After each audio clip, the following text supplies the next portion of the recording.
Simultaneous Transmigration, unstoppable from the enemy multiverse. Hey! Look who's back for more adventures. We love having you here to continue this story that keeps us all awake. Important note, all of this is pure fiction, so don't try any techniques you hear here in real life, your neighbor might call the cops. This amazing novel and all its rights belong to the original author, we're just the ones giving it voice and drama. Are you enjoying the show? Prove it by subscribing to our YouTube channel and leaving that like that motivates us so much. And if you want VIP access to exclusive content, our Patreon is waiting with things you won't find anywhere else. Chapter 226 How did you get chosen by light when you are such a bad actor? Seiya, transformed into Ultraman Hero, easily caught the Ferris wheel thrown by Nathan, then carefully lowered it. Upon seeing Seiya transformed into Ultraman Hero, Nathan leaped forward again, attempting to regain the ground he had just lost. Unfortunately, Nathan, previously possessing a human, was no match for Seiya, and even now, even at his larger size, the same was true. In fact, the giant Nathan was probably the weakest monster Seiya had ever encountered. This wasn't to mention monsters with a long history like Gatangia, nor those with special abilities like Hyperzeton. While most monsters, despite being enormous or exceptionally durable, at least had some innate abilities like breath or venom, right? However, the giant Nathan, despite its increased size, lacked any special abilities, relying solely on its punches and kicks. If his physical prowess was exceptional, even with just his punches and kicks, he'd be considered a capable fighter. Unfortunately, this Ultraman not only lacked any light abilities, but even his punches and kicks were utterly ineffective. Seiya, mindful that they were in an amusement park, worried that the Ultraman, desperate and unable to defeat him, would resort to reckless destruction. So, upon his appearance, he planned to stun him with a flurry of attacks, then pick him up and toss him into the wilderness. But just as Seiya pinned him to the ground and pounded him, he lifted him by the feet, swung him around several times in a windmill, and finally flung him dozens of kilometers into the wilderness. The Ultraman, who had landed on the ground, never got up again. Indeed, putting aside the limited light abilities of the Ultraman hero Seiya transformed into, he hadn't even begun to exert his full strength, and the previously impressive Ultraman, Nathan, was beaten to death. Even after throwing the tanky creature out and leaping into the wilderness, Seiya was stunned.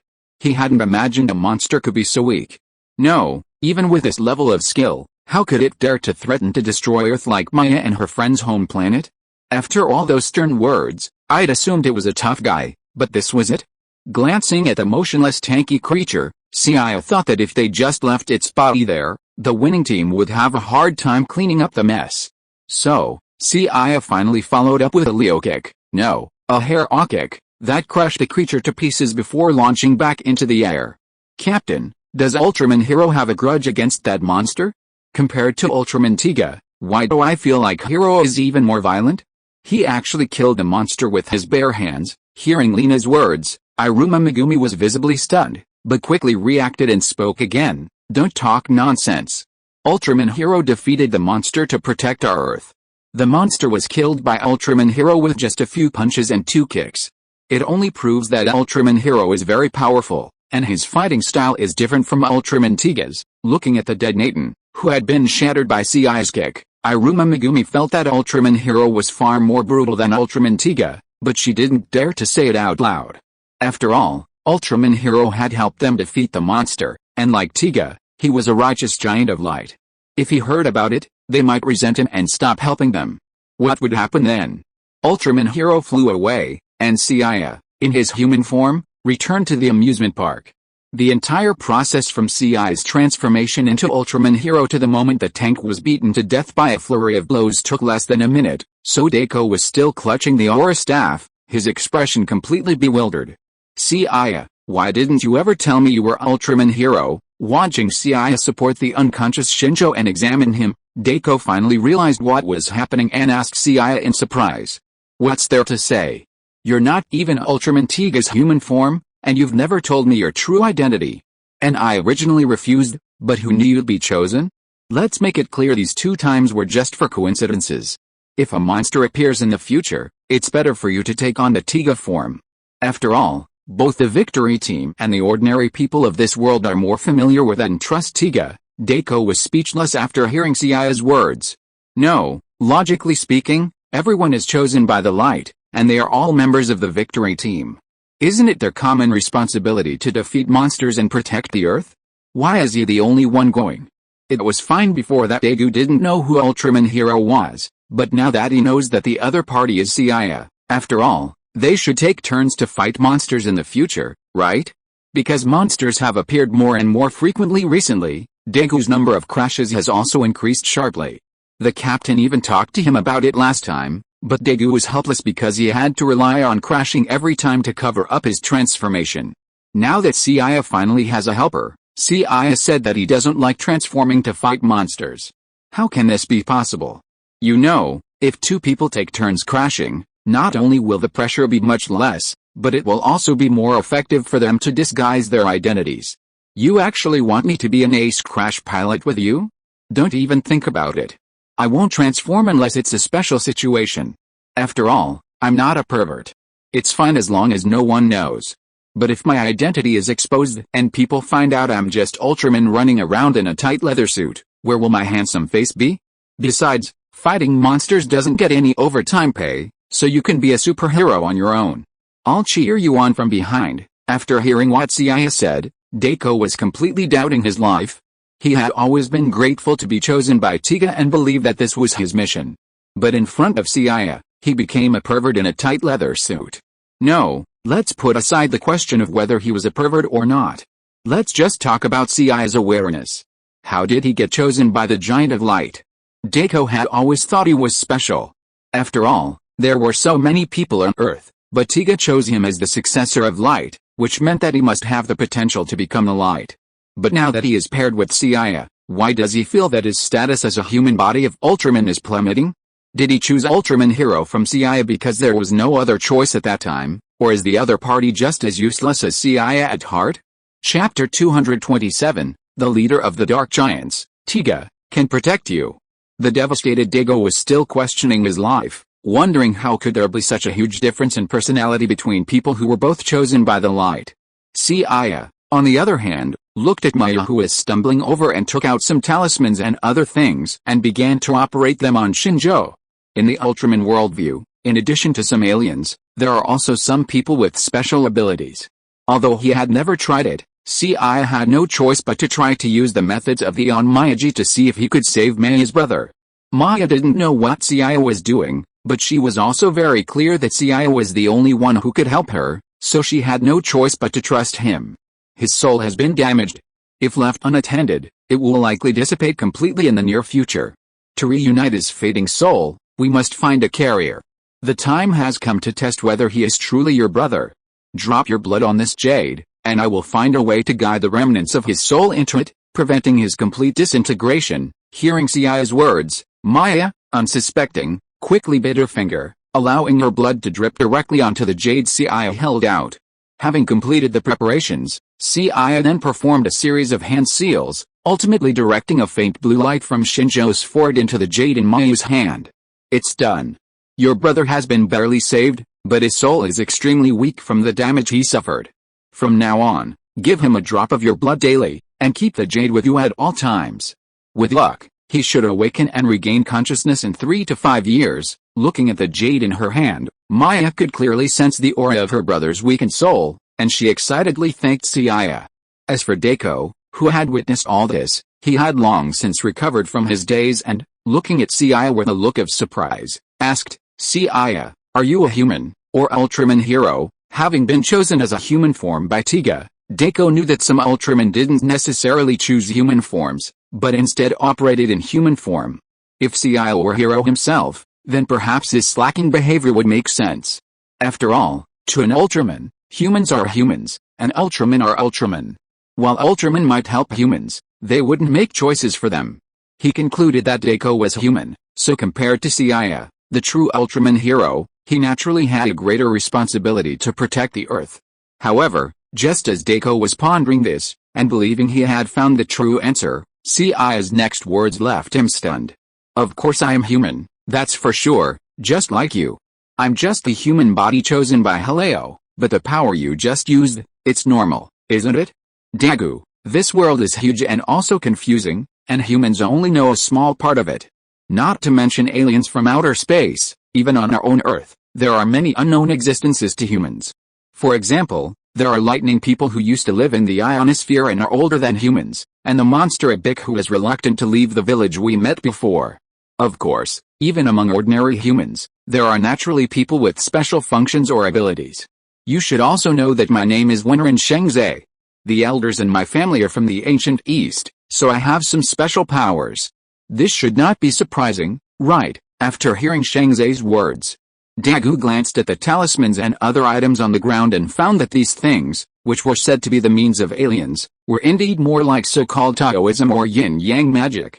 We've worked together for so long, and I feel like today's the first day I've met you. Seiya's words finally convinced Daiko, who agreed to keep Seiya's secret.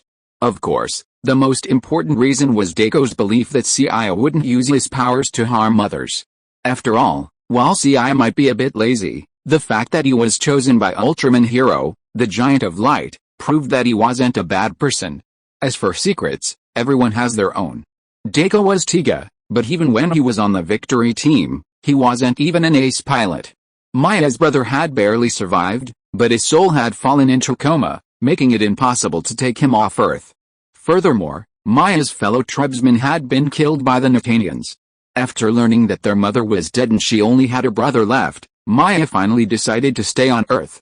Homeland no longer mattered, as long as she could be with her family, anywhere was home. After hearing Maya's decision, Seiya nodded in agreement. When your brother wakes up, try to persuade him the same way. That Natanian was so weak, yet they were able to destroy your home planet. Your clan's combat prowess is even more inadequate. With your abilities, you and your sister could easily become prey to other aliens. Life there wouldn't be a good life. If you stay on Earth, at least you have Ultraman Tiga to protect you. I'm not exaggerating. Ultraman Tiga was one of the incredibly powerful Dark Titans who destroyed the world 30 million years ago. Of course, he ended up backstabbing his rumored girlfriend and then clearing his name. In short, with Tiga by your side, you don't have to worry about anything. Think about those Natanian scumbags. No matter how many of them came, Tiga would have taken them one by one. And this Madoka Dago beside me is Ultraman Tiga's human form. While he may not look as good as me, he's responsible and reliable. If you need anything from now on, just turn to him. The first half of Seiya's speech sounded quite serious, but as he spoke, Daiko began to sense something was amiss. What did he mean by if you have any problems, come to him? Hadn't Seiya been handling the whole thing between Chris Maya and his brother? Thank you so much, Seiya, and Team Daiko. Without your help, my brother and I would have been killed by the Natans. We will choose to settle on Earth and start a new life here, so please give us your guidance, Seiya. No, you should let Daiko give you more guidance. He's the real Tiga, I'm just a supporting role. I can't help you much. After hearing Maya's words, Seiya quickly corrected himself, saying that this was Earth, and only the leader, Tiga, could handle it. So, if there were any problems, Daiko would be the only one to help. However, despite his repeated emphasis, Maya didn't seem to listen. She waved at them and left. Chapter 228 The Zidra flowers on the island bloom. Stop yelling. They've already gone far. It seems Chris Maya trusts you more than me, Seiya. Seeing Seiya's defeat, Daiko, relieved, was clearly delighted. He then carried Shinjo on his back and followed Seiya back to the victory team. Since Maya's brother had left Shinjo's body, Shinjo regained consciousness that night. However, after questioning, Shinjo, as expected, had lost all memory of the time he was possessed. He only remembered that he was chasing a spaceship, only to be hit by it instead. So, that bastard who possessed me not only impersonated me, but also moved into my house. What about Mayumi? That bastard who impersonated me didn't do anything to her, did he? Hearing this familiar tone, coupled with his concern for his younger sister upon waking, everyone breathed a sigh of relief. Even without Mayumi's confirmation, they were certain that Shinjo had finally returned. Mayumi is fine, and she was the first to discover your abnormal condition and informed us. Now that everything is resolved, you can go back and explain it to Mayumi. Hearing Seiya's words, Shinjo patted him on the shoulder gratefully, and said, Seiya, thank you so much this time. I heard from Dagu that you found me first and helped me regain my body. As I said before, you are the most reliable man. By the way, did you go to the concert with Mayumi? When Chris Maya was mentioned, Seiya took out a few concert tickets from his pocket and said, "Shinjo, I heard that you are actually a fan of Chris Maya, and you were just pretending before. But I am magnanimous, so I don't blame you for lying to me, and I still have several tickets to her concert. This time I want to invite everyone to go together." Of course, Seiya couldn't have bought Maya's concert tickets. After all, they were incredibly expensive. He couldn't even afford to, let alone generously treating everyone to the concert. To avoid being ripped off by scalpers, Seiya had originally requested only the discounted tickets from Maya. But Maya, thanking the victory team for their help, gave Seiya several tickets and asked him to invite everyone from the victory team to their concert. "Seiya, you've definitely made friends with Chris Maya. Otherwise, how could you get so many tickets, even those hard-to-get ones, and in prime seats?" Hari's heart sank as Seiya pulled out the tickets, and he began shaking Seiya's shoulders frantically. Shinjo, who had just woken up, was bewildered. He had given Seiya and Miami concert tickets, but this turn of events was completely unexpected.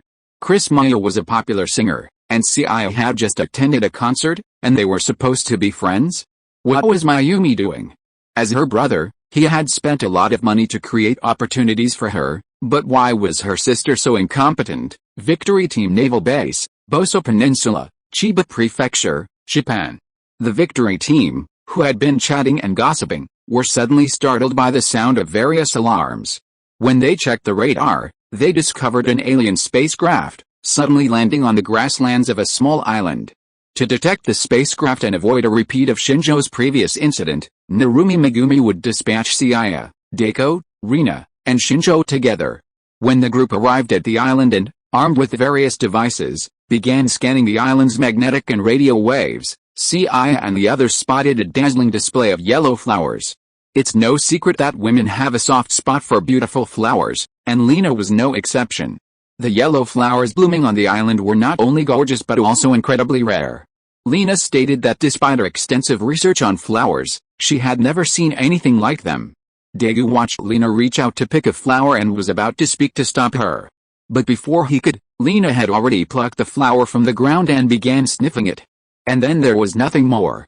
Simply sniffing the yellow flowers on the island, Lena instantly collapsed to the ground and passed out. Tisk, have you been affected too? These flowers still hold the same deadly allure to humans as before. They haven't fully matured yet and are actively releasing pollen, but for ordinary people, their allure is already irresistible. Seeing the unconscious Lena, Deiko had just stepped forward to check on her when he noticed Seiya, who had been exploring another part of the island, appear behind him, carrying the unconscious Shinjo on his back. Seiya's reminder prompted Deiko to recall memories of Tiga, deep within his slumbering mind. He had felt a strange familiarity when he saw the yellow flowers on the island before, and now, thanks to Seiya's reminder, he finally remembered the origins of these vibrant blossoms. Zidra flowers, that's their name, and the reason they've never been seen before is simply because they don't belong to this era. Zidra flowers once bloomed 30 million years ago, enchanting the humans of that time into a blissful dream world. Trapped in the illusion of a world without war and peaceful life, humanity believed the Giant of Light was no longer necessary. Therefore, 30 million years ago, Earth's Giant of Light left behind its battle-hardened bodies and transformed into light, returning to its homeland. The bodies left behind by the Giant of Light are the giant stone statues, among them Tiga, Hera, and Achilles. However, after the Giant of Light left Earth, the ancient humans, trapped in a dream world free of war, did not enjoy a happy life. Later, Gatangia, the ruler of darkness, emerged and brought a world-destroying darkness, bringing the end of the ancient civilization. The pollen of the Zidra flower has a hallucinogenic effect, allowing people to forget their pain and enter beautiful dreams, but it can also cause them to lose their fighting spirit and become addicted. 30 million years ago, humans, addicted to the Zidra pollen, even came to believe it was a messenger protecting them from the dark monsters. The Zidra only took root on Earth and spread its pollen, but never actively harmed humans. Humanity became addicted to its pollen and chose to protect it. That was their own choice. The Giant of Light at the time was not an indigenous species and could not make decisions for humanity, so they chose to leave. Chapter 229 Lena, you don't want Daegu to know. Tiga's memories made Deiko aware of the danger of the vibrant flowers before him, and he immediately sought to eradicate them. However, just as he was about to act, a girl in blue named Lina suddenly appeared before Seiya and the others and intervened. The Zidra flowers will take root here. Everything is a matter of fate. Ultramen cannot make choices for humans, just like the Titans of Light 30 million years ago. And without using the power of the Titans of Light, are you sure you, as a human, can eliminate all the Zidra flowers on the island? Looking at the girl before them, and the Zidra flowers pinned in her hair, Seiya and Deco knew immediately that she was no ordinary human. Ordinary humans are simply unable to resist Zidra pollen, and the sight of a young girl alone in such a desolate wilderness was quite out of place. You brought Zidra to Earth, right? Why did you do this? The sudden appearance of the Zidra flowers on the island and the spacecraft they had detected before, combined together, Dagu naturally thought that Zidra was brought to Earth by the girl in front of him. However, at the same time as the girl was being questioned by Deco, another middle-aged man, also in a blue robe, appeared beside the girl and began to speak. We didn't bring Zidra here. Just like 30 million years ago, Zidra has its own will. When it predicts the imminent extinction of mankind, it will appear and bloom.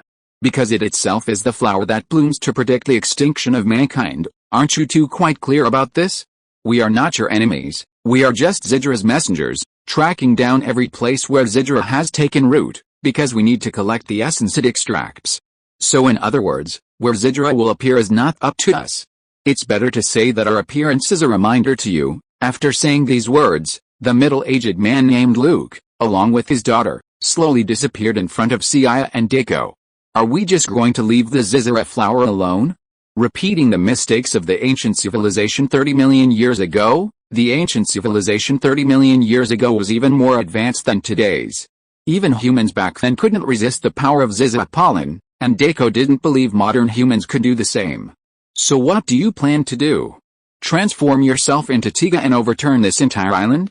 Before Zidra reaches full maturity, it's deeply rooted underground, making it difficult to find. And as those two just said, the Giant of Light can't make choices for humanity. Before you attack Zidra, have you truly made up your mind, Deco? Deco was stunned by Seiya's question. Should Zidra be destroyed?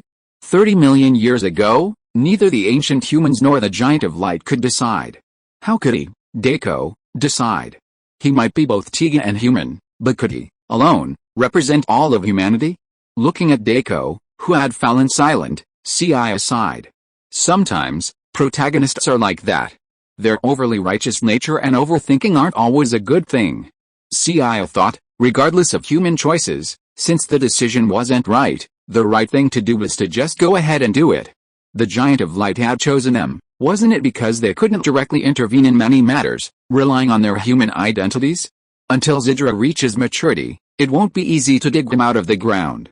So instead of dwelling on it, let's first take the unconscious Lina and Shinjo back, and dig up a few Zidra flowers to bring back to Harii for testing. Putting aside our human Ultraman identities, we're just two part-time workers now. Let's complete our mission before things escalate. Hearing Seiya's words, Deco finally nodded and gave up.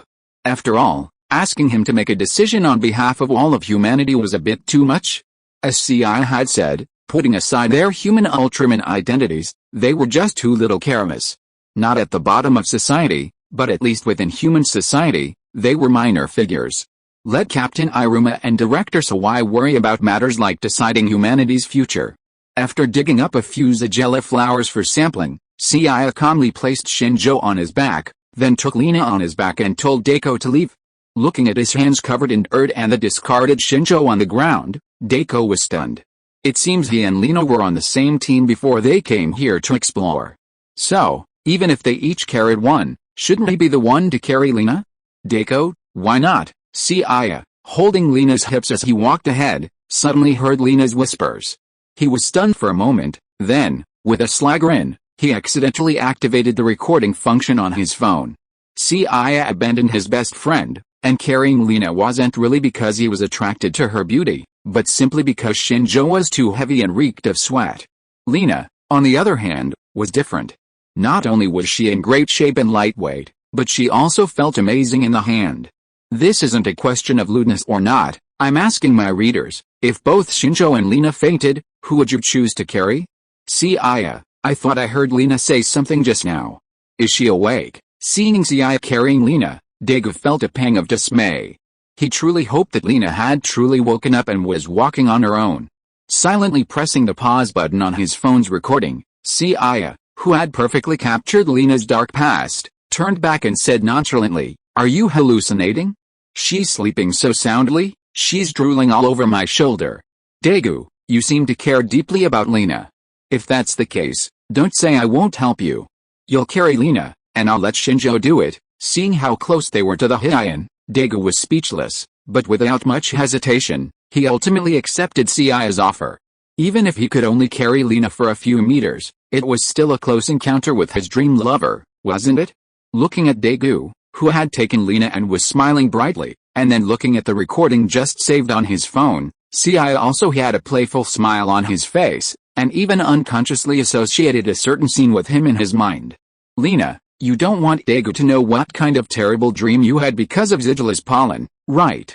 If you are listening to this novel on a channel other than Fanfic World, it means it was downloaded and re-uploaded without effort. We warmly invite you to visit our channel, Fanfic World.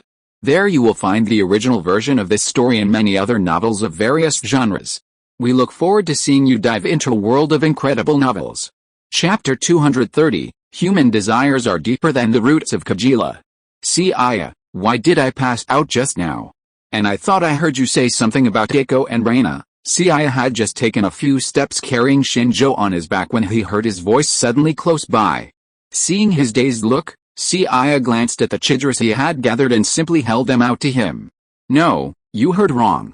Reina said she likes Mayumi and wants to have sex with her, but Keiko doesn't agree." After smelling the children, Shinjo, who had been dazed, was instantly lost in a dream again.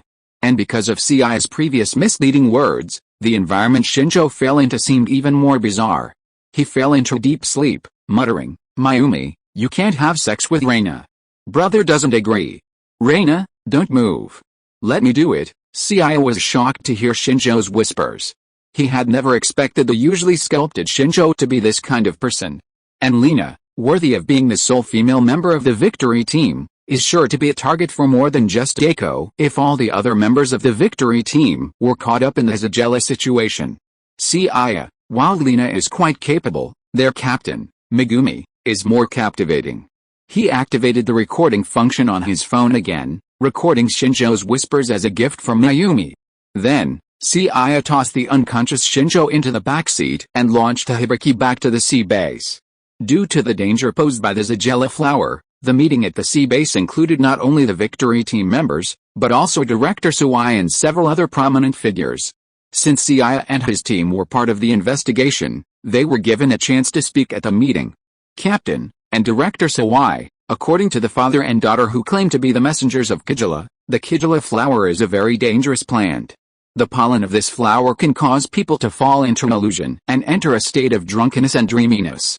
Although the Kagila flowers are not yet fully mature, I intend to eradicate all the Kagila flowers that are discovered. In addition, pictures and the dangers of the Kagila flowers should be announced to the general public through the media, so that they will be vigilant about the Kagila flowers and avoid being affected by them. At the meeting, Daegu, who knew how dangerous the Kagila flowers were, naturally advocated for their destruction. Because he had the memories of Tiga, he knew very well that Kagila was one of the culprits who destroyed human civilization 30 million years ago. Daegu, you're exaggerating. While the Sigila flowers did cause us to experience a hallucination, Shinjo and I have since been tested, and we haven't experienced any other abnormal effects. And that father and daughter you and Seiya encountered were aliens aboard a spaceship. Can we really trust their story? Yes, I agree with Lena. Regardless of the truth of what you're saying about that father and daughter, if the Sigila flowers are truly dangerous, why would they travel all the way to Earth just for them? Daegu wanted to destroy as many of the blooming Sigila flowers as possible before they matured. However, his suggestion was immediately opposed by both Lena and Shinjo. The reason was simple: having experienced the illusions brought on by the Sigila flowers, they'd become somewhat addicted. If Sigila's pollen were harmful to humans, that would be fine. However, its hallucinogenic properties, combined with the ability to make people forget their worries and enjoy happiness, are a boon for modern humanity. After all, in today's materialistic society, with ever-increasing pressures, even occasional relaxation is hard to come by. Lena and Shinjo both believe that, with proper care, Sigila may not pose a threat to humans. Seiya, Say something. You clearly know the dangers of Zizura flowers. Backstabbed by the goddess and his crash partner, Deiko was stunned for a moment, then anxiously looked at Seiya, hoping he would stand up for him. While he'd known the dangers of Zizura flowers from Tiga's dormant memories, he hadn't previously grasped their true potential. But now, after seeing Lina and Shinjo's reactions, he finally realized just how terrifying Zizura's pollen truly is to humans. Lina and Xinchen, both graduates of elite military academies and members of the victory team, must have stronger willpower than the average person. However, after absorbing a mature Zizura pollen, they both began to believe it was a good thing. So, how could ordinary people resist mature Zizura pollen? My opinion is the same as Deiko's. Even the most beautiful dreams will eventually shatter. Overindulging in a rosy dream will only lead to complete loss of will and a retreat from reality. Setting aside the truth of the ancient human father and daughter's claims, the best approach for unknown plants like the Zizura flower is to strictly regulate them. After listening to Seiya and Deiko's opinions, Director Sawai pondered for a moment before nodding and saying, "I think what Captain Seiya says makes sense. Regardless of whether the Zizura flower is beneficial to humanity, humans always have a certain awe for the unknown. Captain Iruma, expedite the analysis of the Zizura flower's compositional data and have the local authorities temporarily close the area where the Zizura flower is in bloom." After the meeting, Deiko breathed a sigh of relief and approached Seiya, saying, "I really relied on you just now. If it weren't for your relatively pertinent suggestions, Director Sawai and the others would have likely left the Zizura flower untouched. As long as ordinary people are kept away from the Zizura flower, and we wait until the Zizura reaches maturity before we destroy its true form, human civilization can avoid destruction this time." Compared to the optimistic Deiko, Seiya sighed and said, "The reason I didn't speak first just now was because I knew things wouldn't be so easy to resolve. If the Zizura problem was so easily resolved, then the ancient human civilization of 30 million years ago wouldn't have been destroyed. Human desires are even deeper than the roots of the Zizura, and this isn't something Luke said casually. There's no shortage of lucid people in this world, but some people simply don't want to wake up even if they know they were in a dream." Seiya's words left Deiko stunned. Then, remembering Lina and Shinjo who had opposed him before, a look of panic appeared on his face, and he ran away.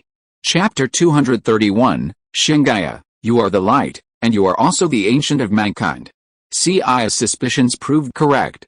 Just 3 days after the previous meeting, the Zizura incident spiraled further and further out of control.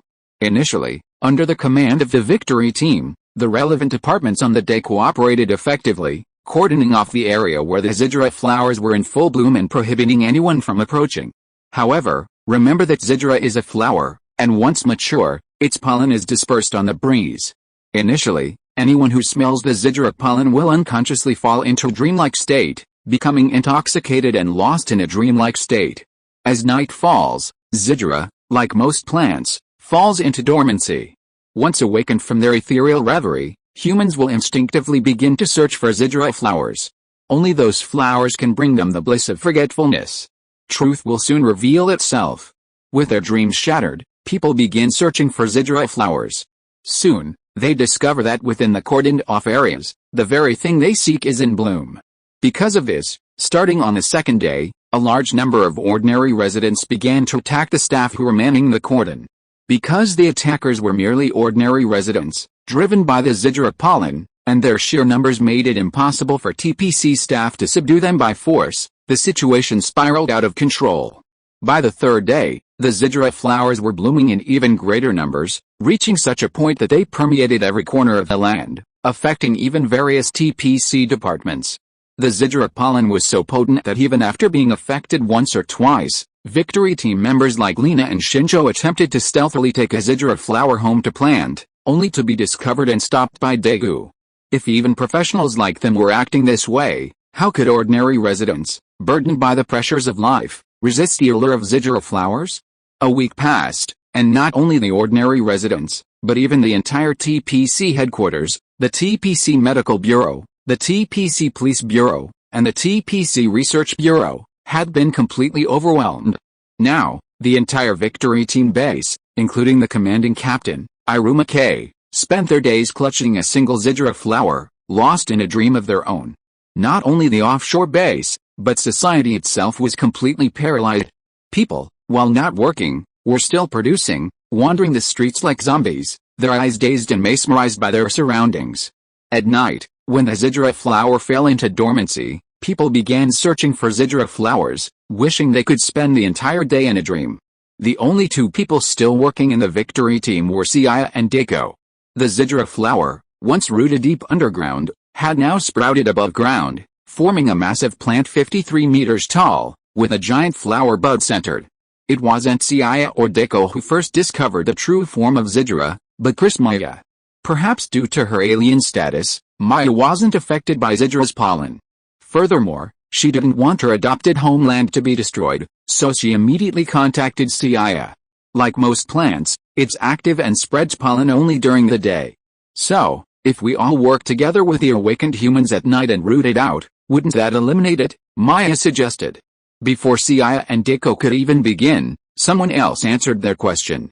In ancient times, there were some pitiful souls who tried to do the same thing, but as I've said before, human desire runs deeper than the roots of Ziggurat. Once it blossoms, all of humanity will believe this world is paradise. Thus, the giant of light loses its purpose. But it wasn't Ziggurat that destroyed humanity, but human desire itself. Look at these zombies of today. Compared to humanity 30 million years ago, humanity hasn't made the slightest progress. Reappearing before Seiya and the others, mocking the current state of humanity, it was naturally Luke and Dina, father and daughter, who had previously claimed to be Ziggurat's messengers. Ziggurat is inactive at night, and even without the giant of light, with a united effort, humanity could eradicate it. However, Luke had also mentioned that there were those in ancient times who harbored similar ideas, yet why did human civilization in the prehistoric era still fall to ruin? The reason is simple, those who harbored such ideas ultimately failed. Many humans, having experienced that heavenly dream, find themselves captivated, and it's these humans who protect Ziggurat. Hearing Luke's words, Daegu clenched his fist in frustration. Beside him, Dina plucked the Ziggurat flower from the end of her hair and handed it to Daegu, saying, "Since we're all going to perish anyway, wouldn't it be better to feel a little more comfortable?" Looking at the Ziggurat flower in his hand, then glancing at the people around him who all looked happy, Daegu's face betrayed a sense of struggle. "Pa!" A crisp slap echoed through the night. Daegu, who had been struggling with the Ziggurat flower in hand, looked at Seiya, who waved his hand in disdain for his own thick-skinnedness, and a look of bewilderment crossed his face. "Isn't one slap enough to wake you up? If not, how about a few more? Don't ask me why I'm spanking you, because you absolutely deserve it right now." Daegu, are you really going to abandon humanity completely because of a few words from them, and choose to fall into depravity like everyone else? Ultraman can't make choices for humanity, that's bullshit. When Tiga chose you, he already made his choice. And you're not just the heir of light, you're also human. I don't know if Tiga will blame you for choosing to become light and defeat Ziggurat, but if you choose to fall like everyone else, the light will leave you. Of that, I'm absolutely certain. Will you be boiled into soup? No. Will you become light and do what you believe is right, or will you go with the flow and suffer the same mistakes as the rest of humanity? It's your decision. But if you make the wrong choice, don't blame me for stealing Lena. After all, you have your own beautiful dreams, so what happens to others shouldn't be your business, right? Seiya's words immediately made Daiko's eyes gradually clear up. After taking another look at the Ziggurat flower in his hand, he threw it to the ground with a look of disgust, and then took out his own divine light stick. Tiga. Chapter 232, You can still beat the monster without transforming. Watching Deiko transform into Tiga and charge straight at the dormant Ziggurat, Luke was stunned. He looked at Seiya with surprise and asked, "As the light, you're actually making a choice for humanity this time?" However, in response to Luke's stunned question, Seiya simply spread his hands and said, "Don't try to influence me. I'm not like that, Deiko. Besides, the light giants are the light giants. We are who we are. This is the choice we made as humans. If the light giants have a problem with this, they could just withhold their power or even take the light away from us." Hearing Seiya's words, Luke was stunned. Seiya was completely different from the light giants he knew from ancient times, and his actions were completely different. When Tiga appeared, many ordinary residents who were still begging Ziggurat for pollen naturally realized Tiga's intentions and rushed forward to stop him from harming Ziggurat. Some even cursed him. Seeing this, Luke seemed to have pulled himself together and chuckled, "See? As I said before, despite the passage of countless years, Humanity has made no progress. Constantly destroyed by one mistake after another, this is the root of human depravity, and it is their own desires that bring them down. Even if you are both light and human, just the two of you cannot represent the choices of all humanity. A large number of ordinary residents began to form a human sea, blocking Tiga's path. Some even began to throw rocks at him. Tiga, who had no desire to harm the humans, was now in a state of extreme paralysis. Tiga clearly wanted to protect these people, but now these humans became his greatest obstacle. The Titans of Light who left Earth 30 million years ago must have felt similarly disheartened. HMPH, we can't represent humanity. Are we supposed to let those obsessed with dreams do it? Can we expect these useless creatures, driven by their own desires, to make the right choices? If even we, the chosen ones, are lost, how can we guide them down the right path? Seiya said, pulling out several talismans and throwing them into the air. On my Jitsu, barrier, bind, a massive barrier unfolded in midair, gradually descending to the ground. Those enveloped by the barrier's light were now immobilized, as if under a spell. Tiga, go ahead and do it. I'll stop the others so you don't have to worry. Hearing Seiya's words, Tiga nodded gratefully, then performed another beautiful somersault, leaping over the ordinary people bound by Seiya and delivering a kick to the dormant Zijra. Rooted in the earth, Zijra's roots stretched almost everywhere. During the day, it would have been a formidable force among the monsters. Unfortunately, it could only passively withstand Tiga's relentless beatings. But beatings aside, to destroy Zijra, all its deep, subterranean roots must be uprooted. Otherwise, there's no telling if Zijra will rise again one day. Tiga first pummeled Zijra with punches and kicks, then, pulling the roots out of the ground like a carrot, discovered they were far deeper than he'd imagined. Just as the timer on Tiga's chest began to flash red, depleting its energy, he was surprised to discover the ground around him began to shake violently. Immediately, accompanied by a trembling earthquake, the ground beneath Zijra began to crack and crack. Soon, Zidra's massive form, along with the hundreds of tons of ground beneath it, seemed to be lifted from thin air by an unknown force. Luke and Dina, standing beside Seiya, were stunned as they watched Seiya, his arms folded and sweat pouring down his face.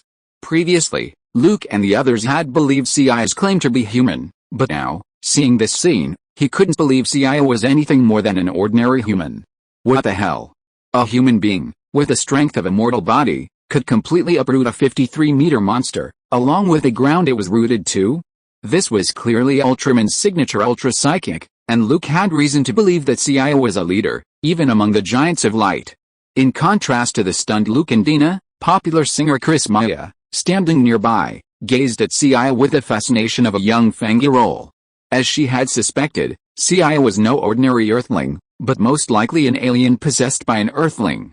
While they could marry and have children with earthlings in their current bodies, as aliens, they would likely prefer other aliens to humans. In other words, perhaps Seiya was more suitable for her than the human woman named Mayumi. She already planned to settle on Earth, and Seiya had helped her so much before.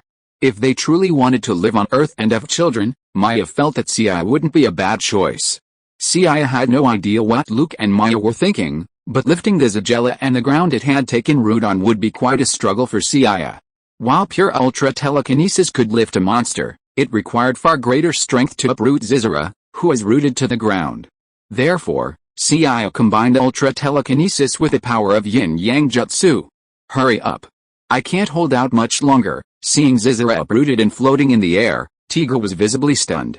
However, upon hearing Seiya's urging, he quickly reacted, making the L sign and unleashing the Zeppelin ray, instantly blasting the struggling Zijra to smithereens. Looking at the shattered Zijra, Seiya turned to look at Dina, who was still in a daze, and said to Luke, as humans from the ancient times, you can still live to this day. It can be seen that the secret of your immortality is also related to Zijra. Now that Zijra has been eliminated, we have indirectly ruined your way of life. I am deeply sorry for this, but if I have to do it again, I will still make the same choice.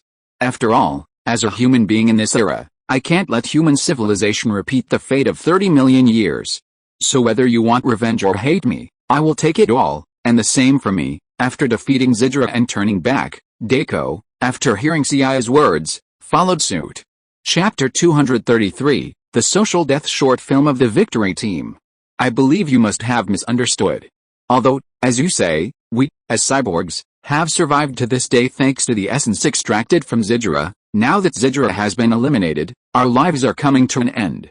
However, we bear no grudge against you for this. In fact, we are grateful to you. Thanks to you, we have learned what true life is. We strive to live our short lives to the fullest, leaving our successes to future generations. This is how humanity has gradually grown, and it is truly remarkable. Luke and his companions had appeared earlier and constantly mocked the current human race, but this was more of a sense of disappointment. After all, even after the tragic experience of 30 million years ago, humans addicted to Zidra pollen had not learned their lesson, and even repeated the same mistakes, leading to their own destruction. While this outcome is not perfect, it wasn't humanity itself that defeated Zidra and human desire. But as Seiya said before, he and Deiko are light, but they are also human.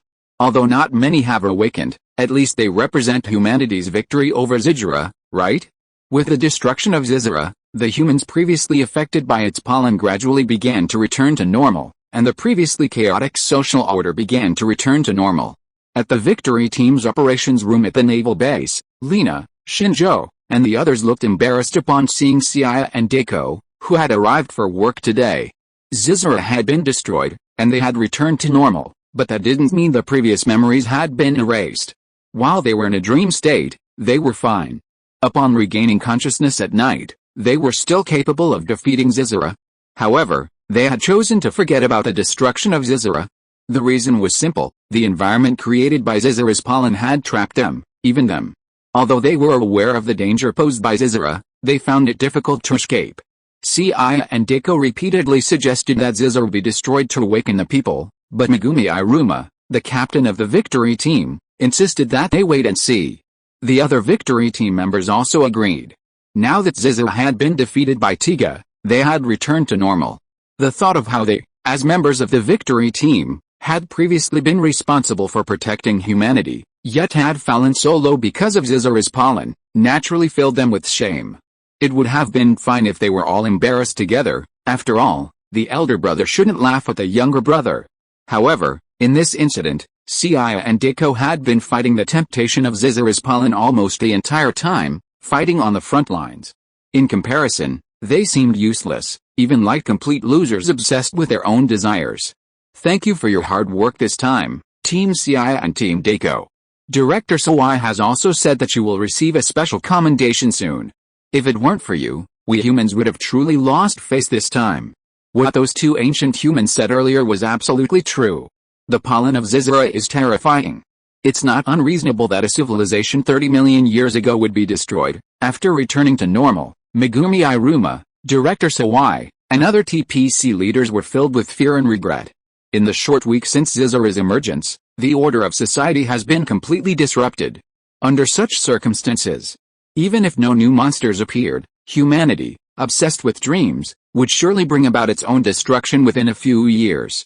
If it weren't for Seiya and Deiko, the only two who remained awake, fighting on behalf of humanity against Tiga, Tiga might have eventually become disillusioned with humanity, just like the Giant of Light 30 million years ago, and chosen to leave Earth.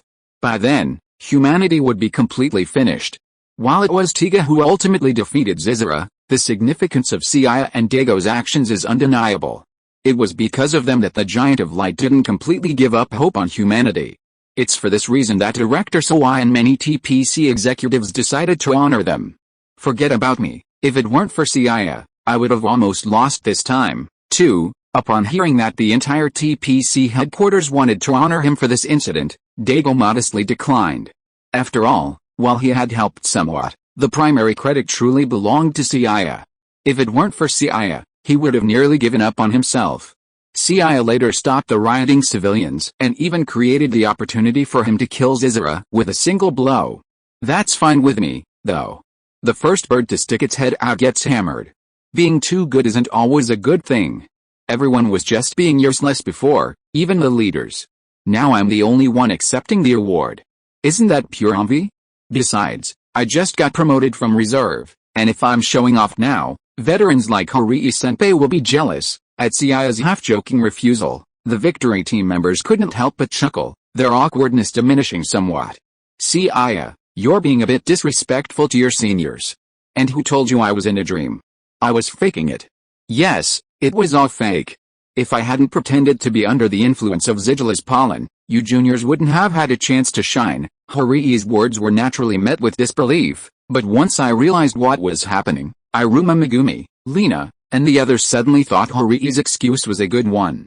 Just as they were about to chime in, Seiya whipped out his phone and opened a video. Hori is definitely the smartest scientist in the world, Chris Maya, I'm your biggest fan.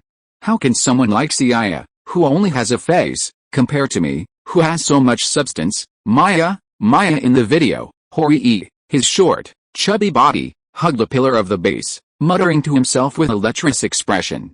Everyone watching the video was practically pissed off. The others, at first, thought Horii was hilarious for saying such shameful things. But then they realized Horii in the video was clearly under the influence of Sigil pollen.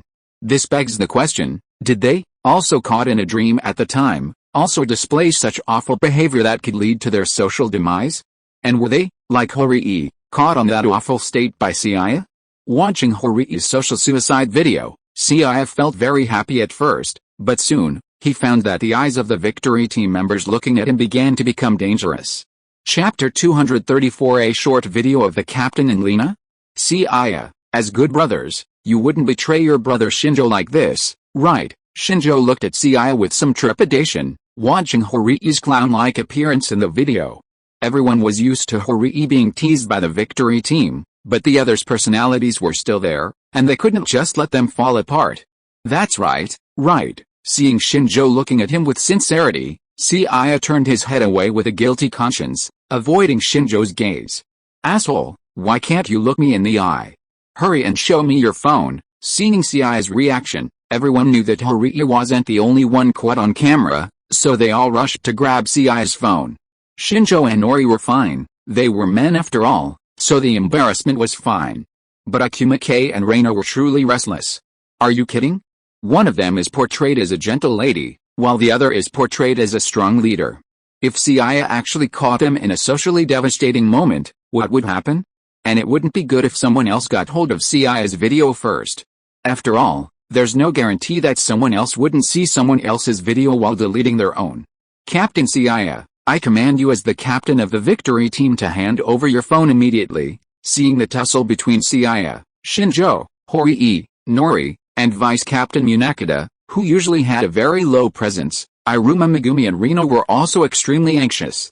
As women, they couldn't possibly join in the fight with Seiya and the others, that would easily put them at a disadvantage. Megumi Iruma was already using her position as captain to pressure the others.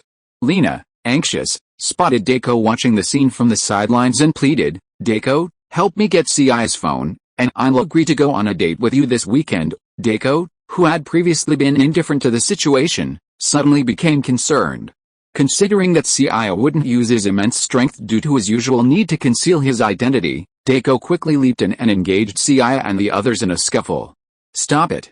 You guys are invading my privacy. Seiya barely finished his words when he was unexpectedly punched in the face. Since the fight was between several people, he couldn't even tell who had struck him. Shut up. You filmed us in all our glory, and you still have the nerve to talk to us about our privacy? Have you considered our feelings? I can guarantee I only filmed Horii's social demise, Seiya declared confidently. Can you swear? If you lie, I'll never get an erection again, Shinjo said with a look of disbelief. This is fucking awful. I swear, except for Horii, everyone else's videos are only a few billion. And the captain and Reina's are probably a little longer than the others. Upon hearing Seiya's words, Reina and Iruma Megumi finally lost their composure, not even caring about being taken advantage of, and joined the scuffle. There was nothing they could do. After all, they had no idea what kind of disgraceful behavior they had perpetrated under the influence of Sigil's pollen. But for the sake of their own image, they had to delete the video before anyone else. The farce continued until Director Sawai arrived. Because Sigil had nearly threatened the extinction of humanity, and Seiya and Deiko of the Victory Team had performed exceptionally well, he came to commend them. But he had no idea. As he and the other TPC headquarters leaders entered the Victory Team's operations room, the scene before him nearly blew his mind. Earlier, while on the road, he had been bragging to his superiors about the shrewdness and competence of the Victory Team members, only to be slapped back so quickly. Director Sawai, those elite subordinates you mentioned earlier seem a bit careless. Hearing the teasing from the boss beside him, Director Sawai's face flickered with embarrassment. Then, with a quick cough, he warned the unrestrained Seiya and the others, as elite combat personnel affiliated with Guts, a special force charged with protecting humanity, how dare you engage in such a brawl during work hours? Seeing their superiors arrive, Seiya and the others quickly stopped their scuffle and saluted Director Sawai and the others. Seiya and the others didn't know who the boss next to Director Sawai was, but judging by the respect Director Sawai showed him, they could tell he held a higher position than their immediate superior, Director Sawai. Very good, very good. Thanks to the efforts of your victory team, the impact of Zidra was resolved. Especially for Team Seiya and Team Deiko, your commendations will be coming soon. Besides medals, there's likely a substantial bonus as well. You should look forward to it. Seiya hadn't been particularly interested in the medals themselves, and he'd even considered declining them. After all, as a newbie in the workplace, being too prominent wasn't always a good thing. But when he heard the announcement of a substantial bonus in addition to the commendations, his refusal shifted completely. All of this is thanks to the training provided by Director Sawai and Captain Iruma Megumi.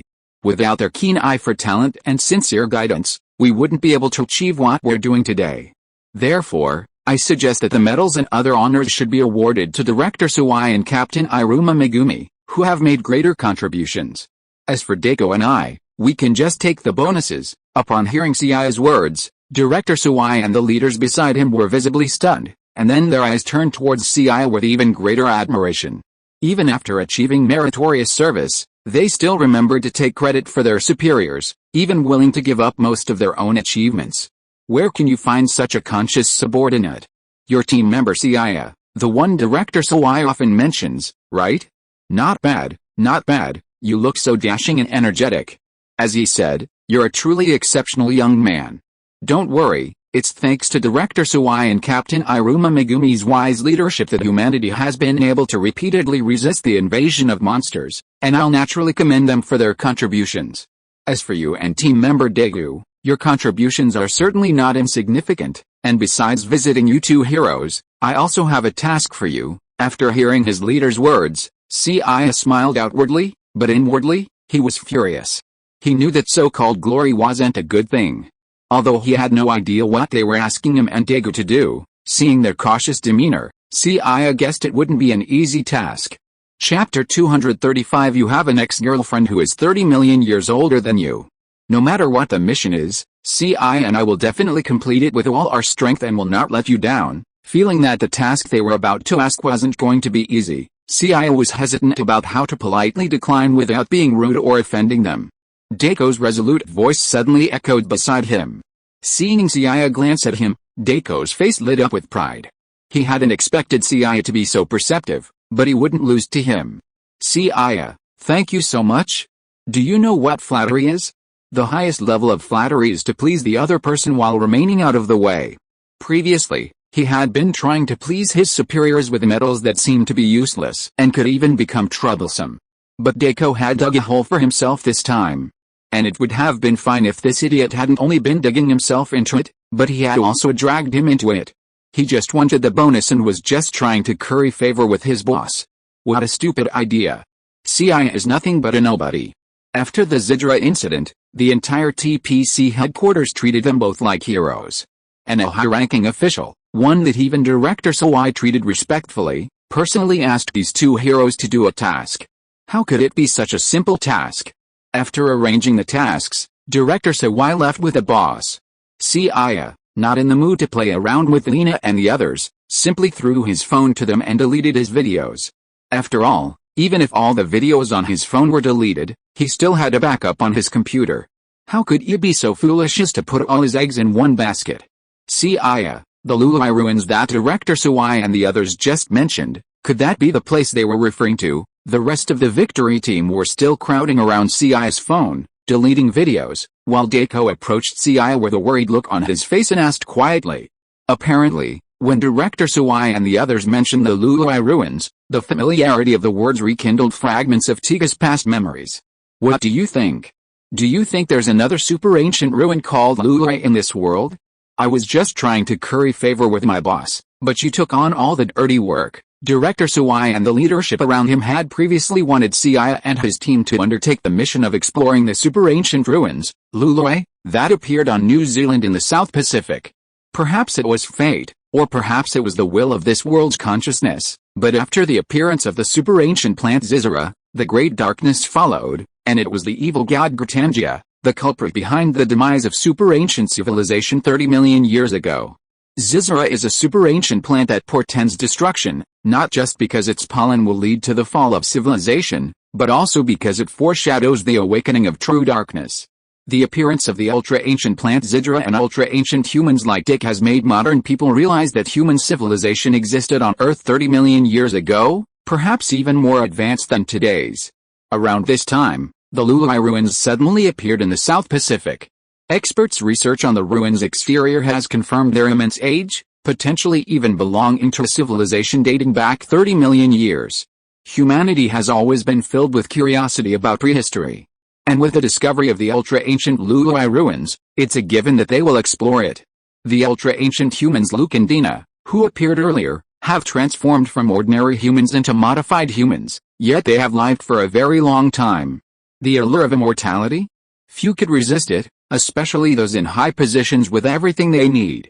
The level of sophistication of prehistoric civilizations may be far beyond their imagination.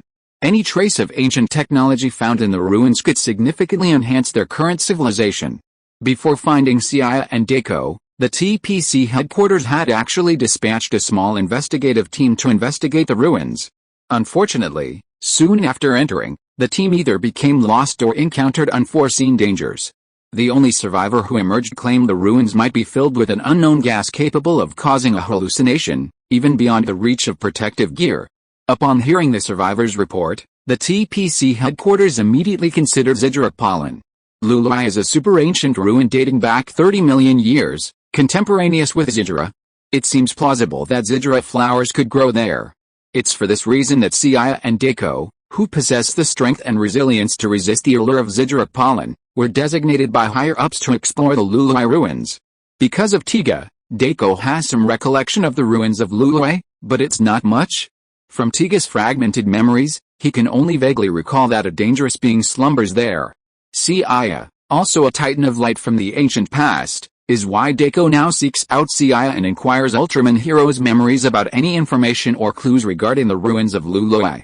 If I told you that in the ruins of Lulue, besides your greatest enemy, there's also your former best friend and ex-girlfriend, would you believe it? Upon hearing Seiya's response, Deiko let out a dry laugh and said, "Don't be ridiculous. How could I possibly have an ex-girlfriend who's 30 million years older than me?" Deiko initially thought Seiya was joking, but as he was laughing, he noticed Seiya looking at him seriously, and he froze in his tracks. "Are you kidding me?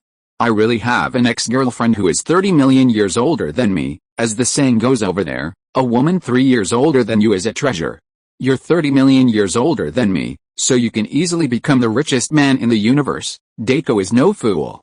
He is an earthling, and an ordinary person at that. He is quite sure of this. And if Seiya is not lying, then his ex-girlfriend who is 30 million years older than him can only refer to Tiga's girlfriend. Unfortunately, because so much time has passed, and Deiko is only Tiga's human form, he vaguely remembers such a person, but he can't remember what she looked like, let alone who she was.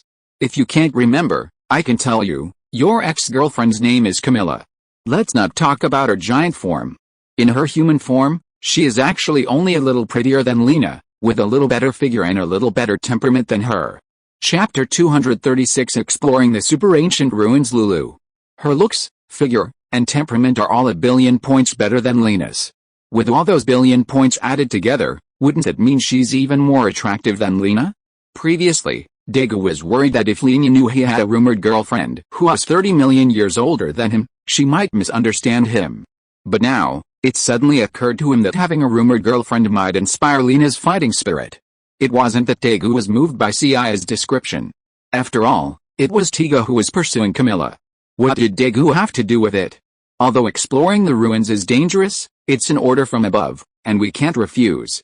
When do you think we should set off? Seeing Deiko's righteous expression, Seiya's face suddenly showed disdain, and he said, "Did you hear that your ex-girlfriend's 36 C cups are far more attractive than Lena's A cups?" So you're a little impatient now? Nonsense, I'm a serious man, Deiko, and the person I like is Lena.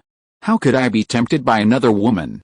Even if, as you say, Camilla is better than Lena in every way, that won't change Lena's place in my heart. Of course, if Camilla thinks I'm Tiga, then there's nothing I can do, Deiko, with your thick eyebrows and big eyes. I didn't expect you to be this kind of person. But it's not as easy as you think to have so many women around. Camilla was abandoned by you 30 million years ago. So even if she wakes up again, she'll probably cause trouble for you. And you don't think the only ex-girlfriends in the Lului ruins are hot and beautiful, do you? When Dagu first heard the name of the Lului ruins, he vaguely remembered that a terrifying existence slumbered there. If it were just his ex-girlfriend, Camilla, he wouldn't have felt that way. So, besides Camilla, were there other dangers in the Lului ruins?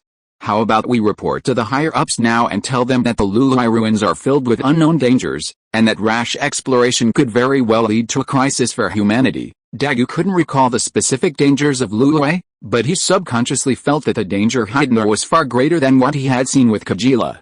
Do you think the higher-ups will cancel the excavation of these prehistoric ruins because of your baseless excuse? If they listened, the previous Zidra wouldn't have nearly brought down the entire social order within a week. The Lului ruins will surface, which means the awakening of the slumbering entity within is inevitable. If someone else were exploring, it wouldn't be so easy to disturb the slumbering entity. But if we were the ones exploring, it would be clear we were sent to wake them. After all, the being slumbering there was the mortal enemy of the Giant of Light 30 million years ago. Chosen by the light, entering the Lului ruins would be like a two-toned alarm clock. As rulers of darkness, what difference did the two heirs of light make entering the sleeping place of Gratangia? What difference did they make? Early the next morning, despite their reluctance, Seiya and Deiko, under orders from their superiors, equipped themselves with specialized equipment and a small investigation team in protective gear, and set out for the Lului ruins. Upon entering the ruins, a veil of darkness instantly enveloped the entire investigation team. Everyone except Seiya and Deiko lost themselves in the moment the darkness enveloped them. Even screaming and shouting as if they had witnessed their greatest fears. Calm down. You're not in any danger. What you saw was merely an illusion.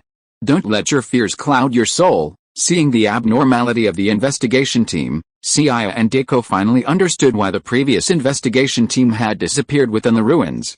The darkness was bottomless, and even with the most efficient lighting equipment, visibility was still limited. The entire Lului ruin seemed shrouded in a dark force. If the pollen of Zidra could lull people into a dreamlike state, then the darkness here evoked the deepest fears in the human heart.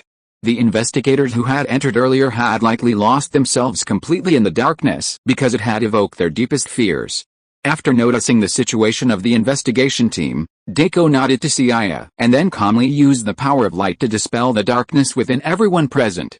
Upon waking up, everyone gradually calmed down after hearing Seiya's voice from the darkness. They also realized that everything they had just witnessed was an illusion. While different from Zidra's pollen, it also caused a certain kind of hallucination. If it weren't for Seiya and Deiko's warning, they might never wake up and suffer the same fate as the investigation team before. This time, thanks to Team Seiya and Team Deiko. They're truly the heroes of our TPC. They're so resolute that they were able to withstand the Zidula pollen. Their resolve is unwavering. Everyone, be careful. There might be some substance or gas in these Lului ruins that can trigger our deepest fears. We're not Team Seiya and Team Deiko, so we must follow their lead and avoid being left alone and trapped in this terrifying illusion. Hearing the investigation team shower them with praise, Seiya and Deiko's expressions faltered. Their resolve was incredibly strong. Their ability to remain unaffected was likely due to their status as heirs of light. As for the terrifying illusion, it wasn't some special gas or substance that caused them to fall into it, but rather the incredibly dense power of darkness. Unable to discern their direction in the darkness, they had no choice but to tie a rope to the entrance and continue deeper in a chosen direction. After stumbling for perhaps a few hundred meters, the darkness gradually faded until they reached an area resembling a hall. The spacious surroundings were dotted with numerous stone walls and stone tablets, each inscribed with ancient texts. Within the ruined hall, there were also numerous colossal stone statues resembling bird-like creatures. Upon seeing these prehistoric civilizations, especially the inscribed stone walls and stone tablets, the accompanying investigation team's faces suddenly lit up with excitement, though not with their initial fear. This is truly astonishing. Judging by the weathering of these rocks and the inscriptions, this ruin is at least 1,000 years old. If we can bring our research abroad, we might even make our mark in history. If you are listening to this novel on a channel other than Fanfic World, it means it was downloaded and re-uploaded without effort. We warmly invite you to visit our channel, Fanfic World. There you will find the original version of this story and many other novels of various genres. We look forward to seeing you dive into a world of incredible novels. Chapter 237 The Three Sealed Dark Giants. Seiya, Deiko, how's the situation over there? Why couldn't I contact you just now? Seiya and Deiko, looking around the ruins with excitement as they used small chisels to sew and brushes to sweep, were soon met with Lena's anxious voice. We're fine, and we've already reached the outer area of the ruins. It seems the communication equipment briefly malfunctioned when we were plunged into darkness. I'll send you some pictures and information here for analysis. Hearing Deiko's voice over the communicator, Lena and the others at the Victory Team's naval base breathed a sigh of relief. Seiya and Deiko weren't professional archaeologists, and their knowledge of the ancient civilizations was limited, so they could only upload the information, leaving it to Horii, the Victory Team's tech geek, to figure it out. Theoretically, Hiro and Tiga were also giants of light from the ancient times, but the culture of giants of light differed from that of ancient humans. Seiya didn't know much about the Lului ruins beyond what he knew as a time traveler. After all, unlike Tiga, Helio, though also a warrior of light from 30 million years ago, didn't seem to have participated in any high-profile events. Deiko had initially been using his camera to continuously record the ruins, but soon, Seiya, who was idly doing nothing, began to receive Lena's anxious voice through his communicator. Seiya, something's wrong with Deiko.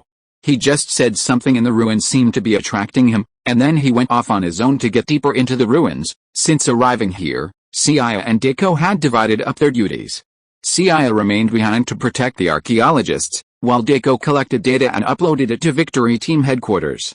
However, according to Lena, Deiko, who had been collecting data, had been acting normally at first, but then, after seeing the records on a certain stone wall, he seemed to have lost his soul, heading deeper into the ruins.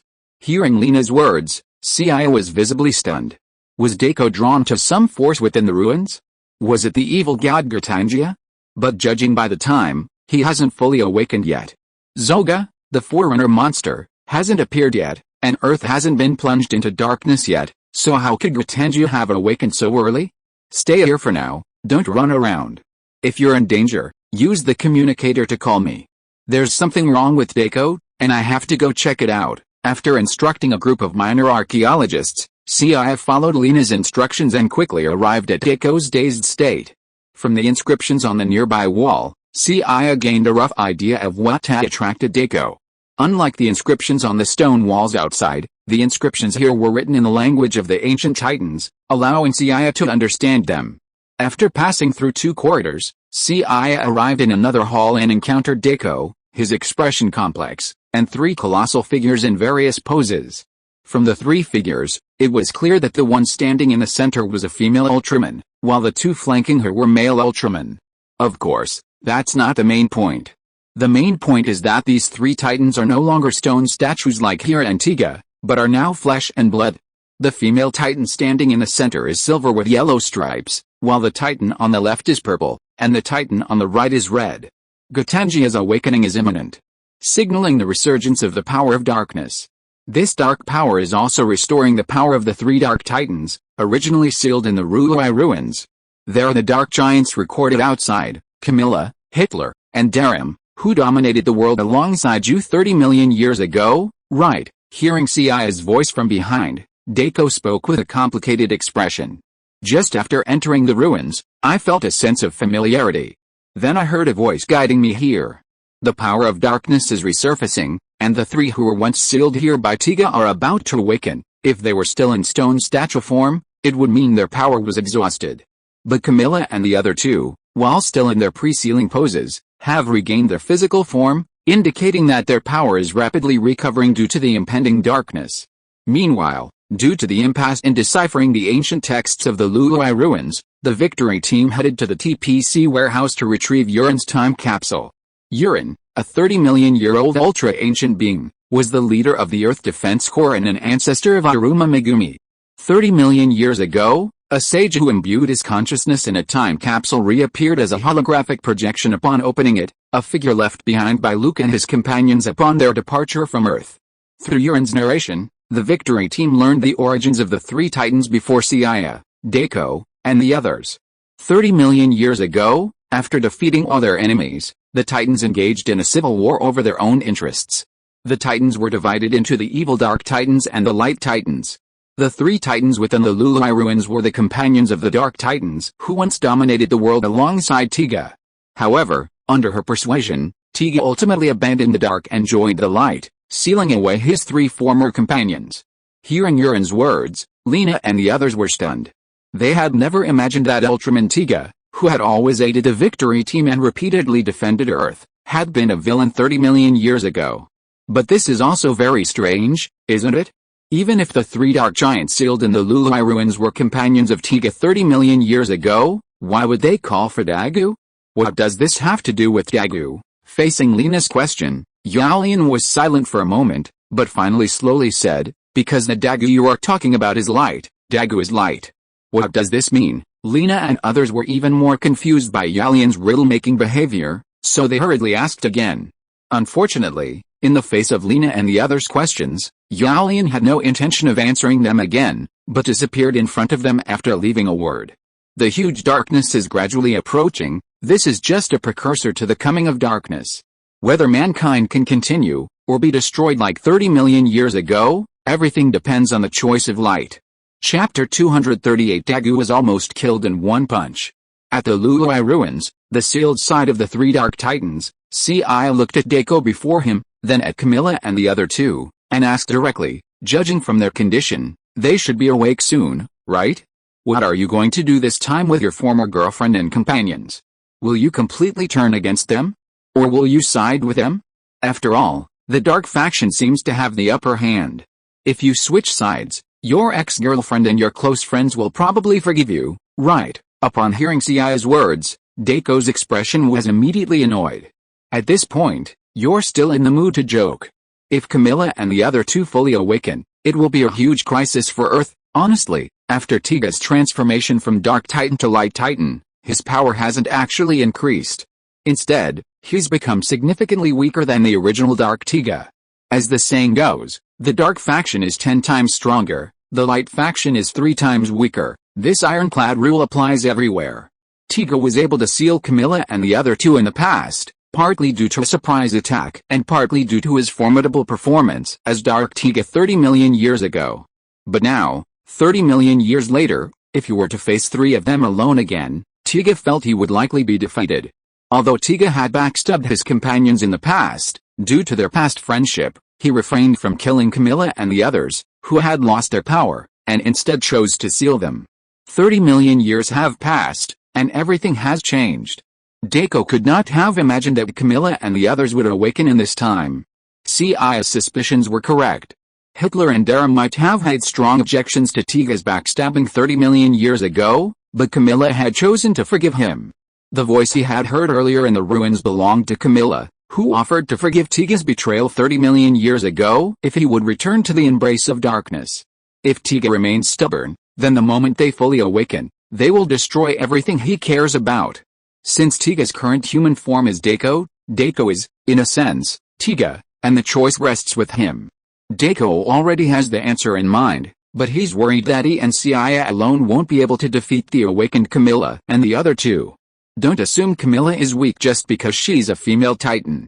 Camilla, the warrior of love and hate, is a super ancient titan who possesses both the power of light and darkness. Tiga was once a dark titan, but he renounced darkness to become a light titan, while Camilla, once a light titan, fell into darkness. The golden color of Tiga, symbolizing light and hope, was transformed from Camilla's power. The fact that Hitler and Darum could dominate the world 30 million years ago alongside Dark Tiga and Camilla is a testament to their strength. Even so, they were merely Camilla's subordinates. With her commanding presence, one could only imagine Camilla's strength. Honestly, based on Tiga's memories, Deiko felt that a cleansed Tiga might not be able to defeat a restored Camilla. Tiga was originally a Dark Titan, and after shedding his dark power, he was left with almost nothing. His light power still came from Camilla. Using a portion of Camilla's power against her true self, how could he possibly defeat her? After arriving here, Deiko, thanks to Tiga, gained access to most of her memories. 30 million years ago, the ancient human civilization was first bewitched by the ancient plant Zagella. Then, the evil god Gratangia took advantage of the situation, leading to its destruction. The Titans then engaged in a life-and-death struggle with the ancient monsters. After finally defeating them, a civil war erupted among the Titans, dividing them into two camps, the light and the dark. Ultimately, the Dark Titans emerged victorious in this civil war. Indeed, the final victories, and the complete domination of the world at that time, were achieved by Dark Tiga, Camilla, Hitler, and Darim. Camilla and her three companions were among the most powerful Dark Titans, having previously defeated numerous Light Titans. Just as Deiko was about to explain Camilla and her companions' danger to Seiya, the entire ruins of Lului began to shake violently. Camilla and her companions, who had remained motionless, suddenly saw their chest timers and eyes illuminate. Even with a gradual resurgence of darkness, Camilla and her companions wouldn't have awakened so quickly, but Deiko's arrival significantly accelerated the process. As victims of backstabbing 30 million years ago, it was impossible for Camilla and her companions not to harbor hatred for Tiga. So, the presence of Tiga's presence in the ruins of Lului ignited their anxieties. The three Dark Titans, sealed for 30 million years, were filled with excitement upon awakening. A full 30 million years. They were sealed in this dark, ancient ruin.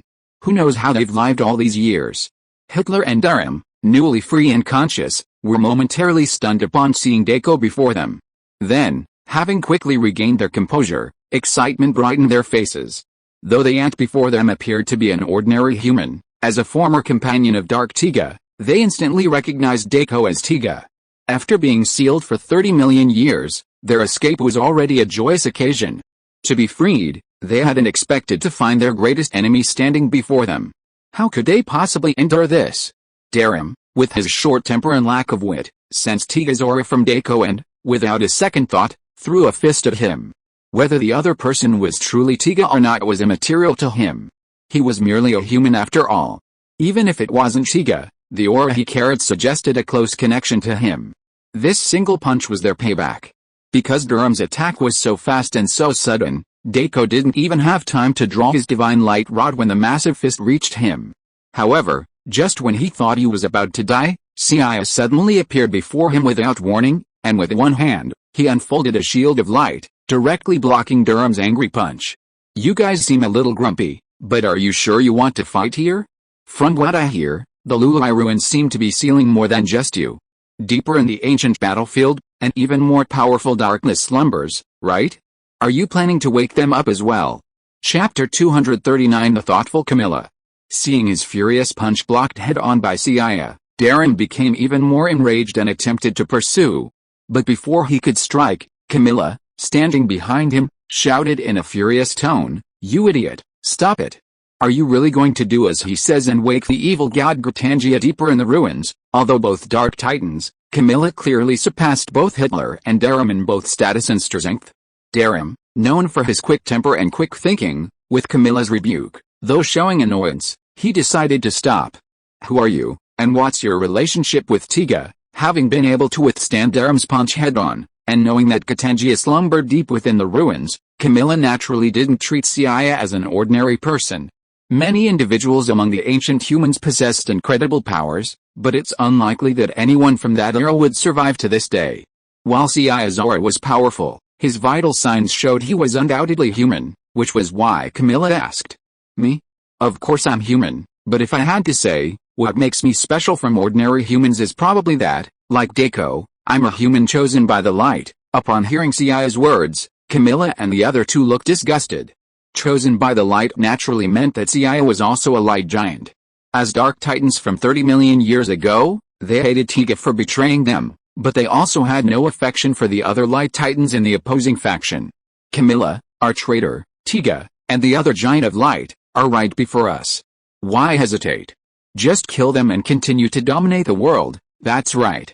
For the past 30 million years, there hasn't been a single day I haven't thought about personally killing this traitor. As long as we're quick, Gratangia won't be easily awakened. That wild giant of light is fine, but with 3 to 1, We can easily take out the traitor. The enemy who had sealed them for 30 million years was right before their eyes. Camilla aside, Hitler and Durham, beside her, were already churning with activity.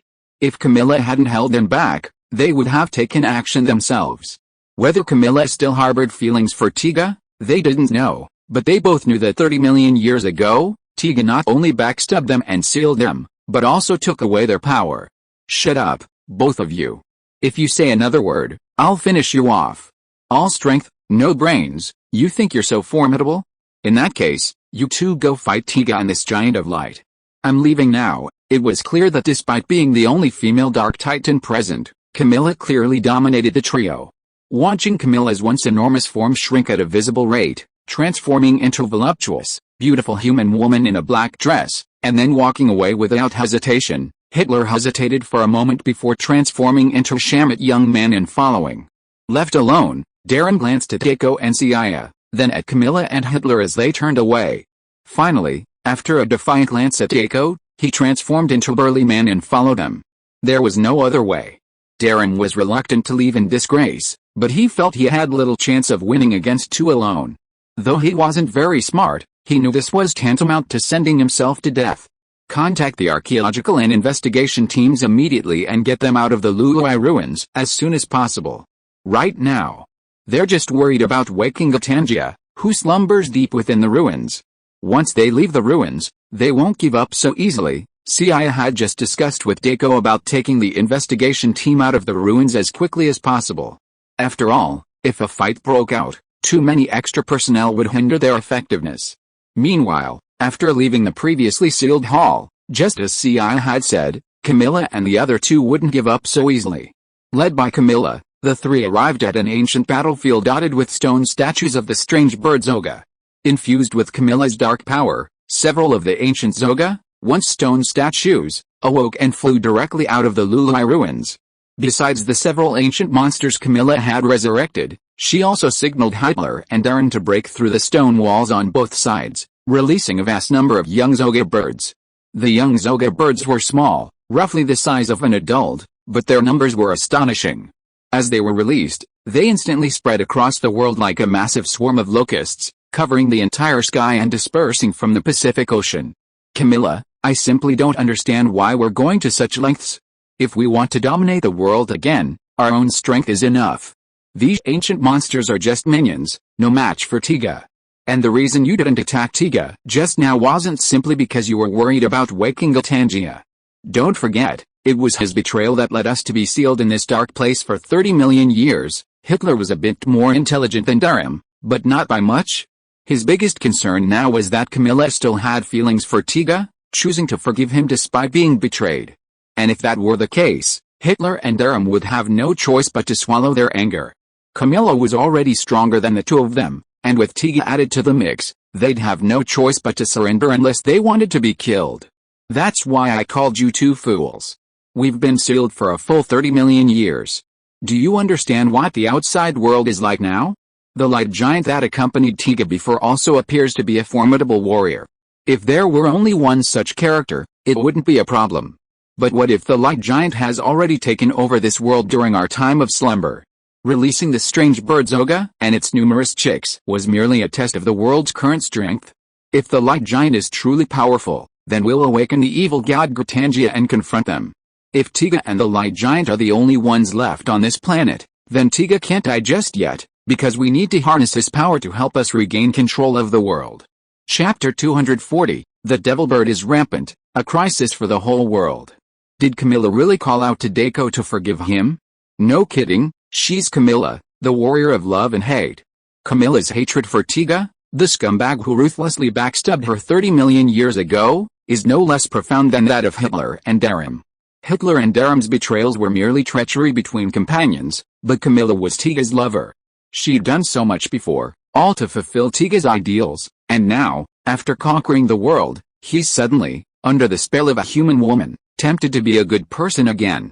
Fine, you had no choice before, now you want to be a righteous giant of light, even going so far as to kick her away. Not to mention Camilla's Dark Titan, even if she were a Light Titan, she couldn't withstand Tiga's betrayal, power stealing, and sealing tactics. Camilla knew that even if there were no other Titans left, it would still be difficult for the three of them to regain world domination. Far from mentioning the past, the evil god Gratangia, ruler of darkness, is no target they can easily tamper with. Camilla's plan is to trick Tiga into returning to the dark side, allowing him to return to his former, unrivaled form. After Dago transforms back into Dark Tiga, the three of them plan to steal Dark Tiga's dark power, strengthening themselves. No one knows Dark Tiga's power better than Camilla and the others. If she can gain Dark Tiga's power, combined with her own inherent strength, she could defeat even the evil god Gratangia. Does this scenario of tricking Dago into transforming into Dark Tiga and then stealing his power sound familiar? That's right, this is Camilla's revenge plot for her scumbag ex-boyfriend. She's going to repay an eye for an eye, a tooth for a tooth. 30 million years ago, Tiga stole their power and sealed them in the Rulai ruins. This time, she'll steal Dark Tiga's power and seal him forever within these ancient ruins. After hearing Camilla's comprehensive plan, Hitler and Durham were also filled with excitement. They had originally thought that Camilla was rekindling her old relationship with Tiga, but now it seemed that they had been overthinking it. Camilla's revenge plan looked quite good. After all, she was the boss, and this method of revenge was much more satisfying than just killing Tiga. Moreover, if the plan went smoothly, their strength might even be further enhanced. After all, as Camilla's right-hand men, they would at least get a share of the spoils while Camilla ate the meat. From now on, just follow my orders and do nothing unnecessary, or I will kill you before I seek revenge on Tiga, Camilla once again angrily warned Hitler and Durham before her. If the world were not now devoid of other Dark Titans, she would have to replace them with 2 new minions. As for now, since there were no replacements, and considering Hitler and Durham's vendetta against Tiga and their unwavering loyalty, she would forgive them for once. Camilla, don't worry. From now on, we'll absolutely follow your orders. Yes, yes. You're smart, and we'll all do as you say. But if there's an opportunity to punish the traitor, don't forget to let me do it. Hearing the warning in Camilla's words, Hitler and Durham offered repeated assurances. As long as Camilla was determined to seek revenge on Tiga, they would continue to follow her. As for the fact that she was a woman, Hitler and Durham didn't give it much thought. Dark Titans were inherently based on strength. Whoever had the biggest fist was the boss. Otherwise, why was Dark Tiga the boss among them 30 million years ago? It was simply because he was the best fighter. Soon, Seiya and Dago led the investigation team out of the ruins. Meanwhile, the Victory Team headquarters received Seiya and his team's report. Director Seiya took the matter very seriously and requested that they return to headquarters immediately to report in person. Even if Seiya and his companions didn't say anything, the entire TPC headquarters now understood the seriousness of the situation. After all, shortly after Seiya and his companions entered the Lului ruins, satellites captured images of several adult Zoga birds, accompanied by numerous chicks, leaving the ruins. The Zoga monsters were now wreaking havoc in cities across the country. While these sudden appearances were easy to handle with only adult Zoga chicks, humanity's armed forces could easily defeat them. However, the several adult Zoga birds, resurrected by Camilla using dark power, were merely minor minions under Gratangia's command 30 million years ago, yet they were a formidable force for humanity. While they hadn't fought monsters before, the simultaneous appearance of multiple monsters, attacking multiple cities, as they did now, was a complete novelty. The Victory Team consisted of only a handful of personnel, and only 2 Hittite Victory aircraft, yet the constant calls for assistance from across the country were causing considerable headaches for Director Seiya and Captain Iruma Megumi. The Victory Team, Earth's defense force, has always been at the forefront of the battle against monsters.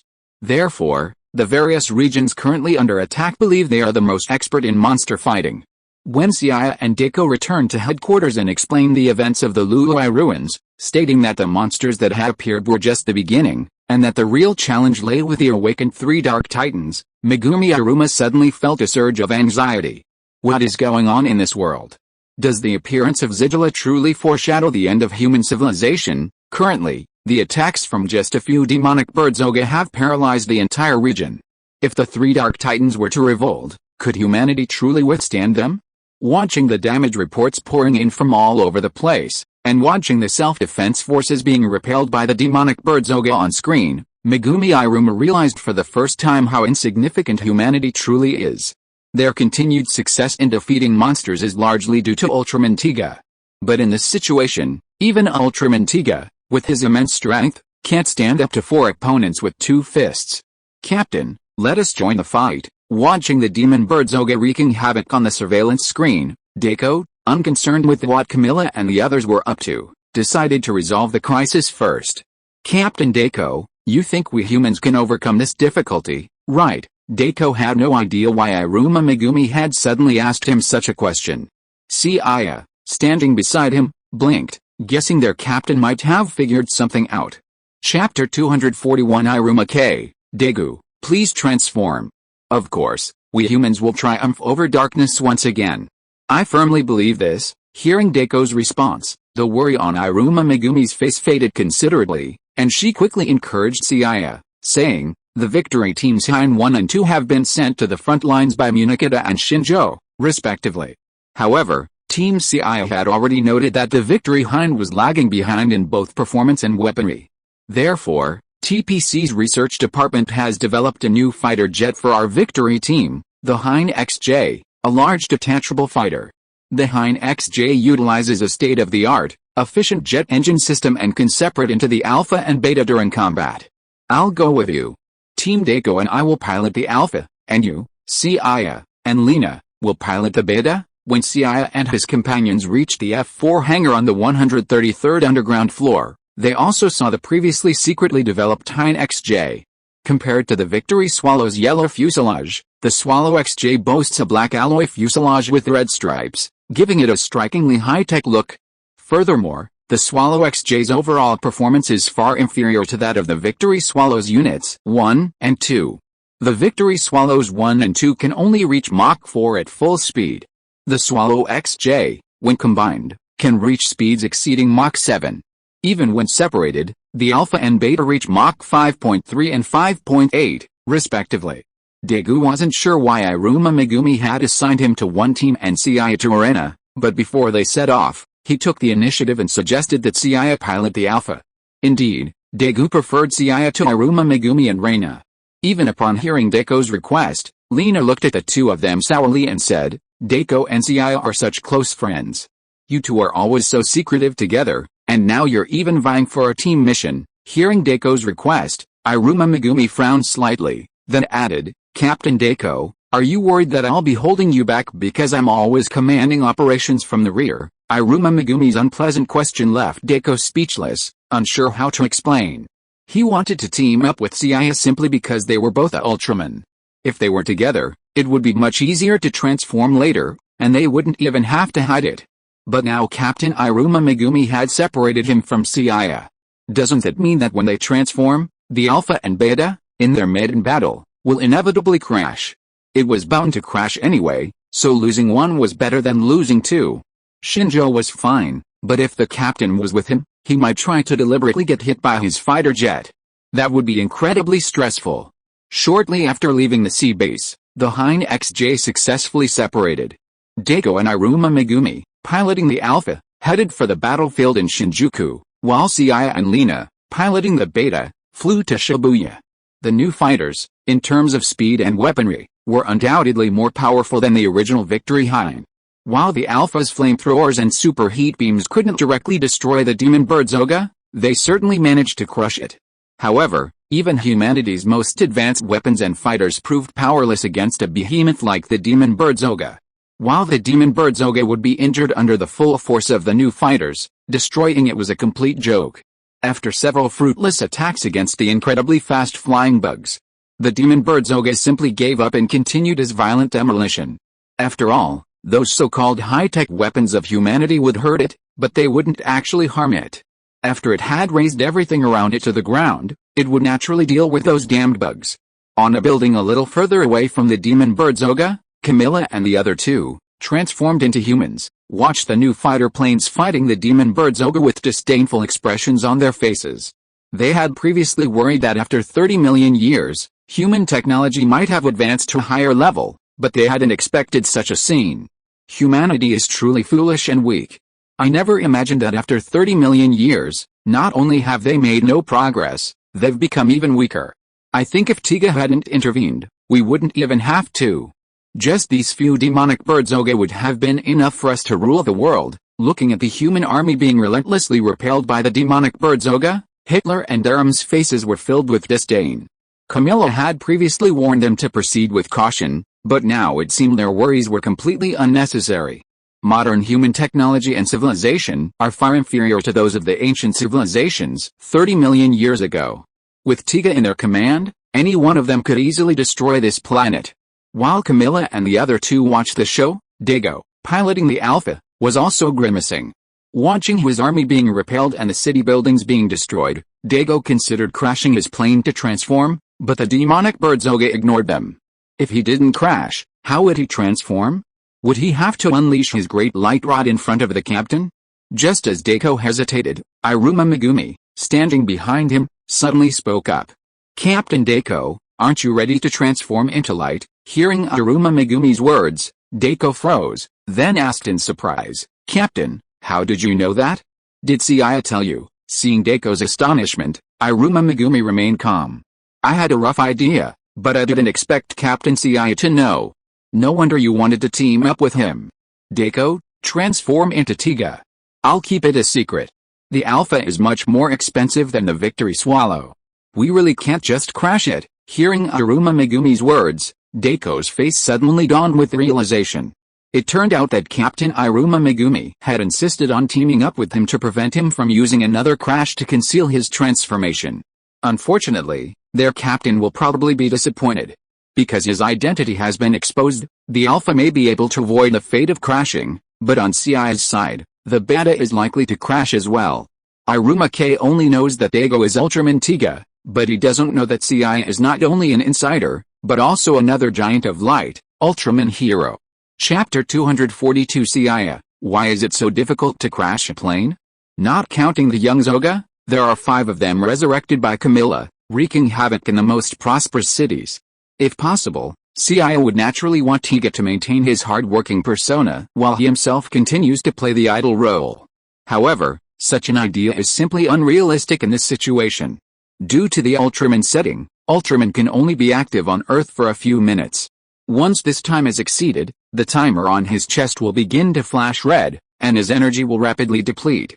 With 5 Zoga scattered across the prosperous cities, even if Tiga could single-handedly dispatch small monsters, not counting the time he would spend fighting monsters, just flying around the regions wouldn't be enough for him to have a few minutes of real manly time. Therefore, Seiya has no choice but to take action against these Zoga. Dago's suspicions proved correct. As he piloted the Beta with Lina, he was already mentally contemplating how to execute a perfect crash. Compared to Dago's Zoga, the Zoga in Seiya's Shinjuku district were far more aggressive. The reason was simple. Seiya had previously used the Beta's newest weapon, the Super Heat Ray, to target a vulnerable point in the Demon Bird Zoga's defenses, but had accidentally struck its anus. This had infuriated the Demon Bird Zoga, which then launched a relentless pursuit. Being a demon bird, the bird-like Zoga naturally possessed the ability to fly, and even at astonishing speeds. Seiya had initially assumed that even if he didn't try to hide his abilities, given the speed of the enemy, their Beta would inevitably be hit and crash. However, no one could have imagined that Lina, worthy of her title as an ace pilot, could control the Beta, which had a top speed of only Mach 5.8, and outperform the Demon Bird Zoga, which could reach speeds exceeding Mach 8.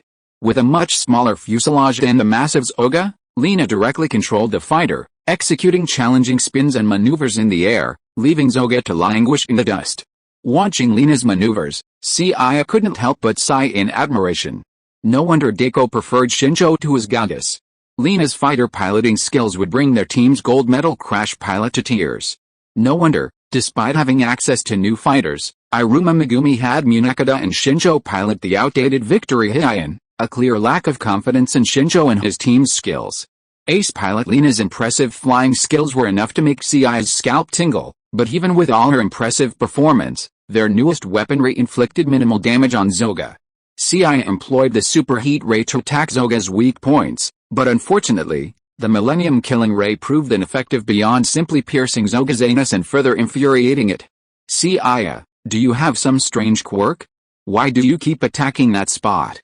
If you provoke it again, even an ace pilot like me won't be able to withstand its relentless pursuit. Lena struggled to control the beta while taunting Seiya, who sat behind her. Don't talk nonsense.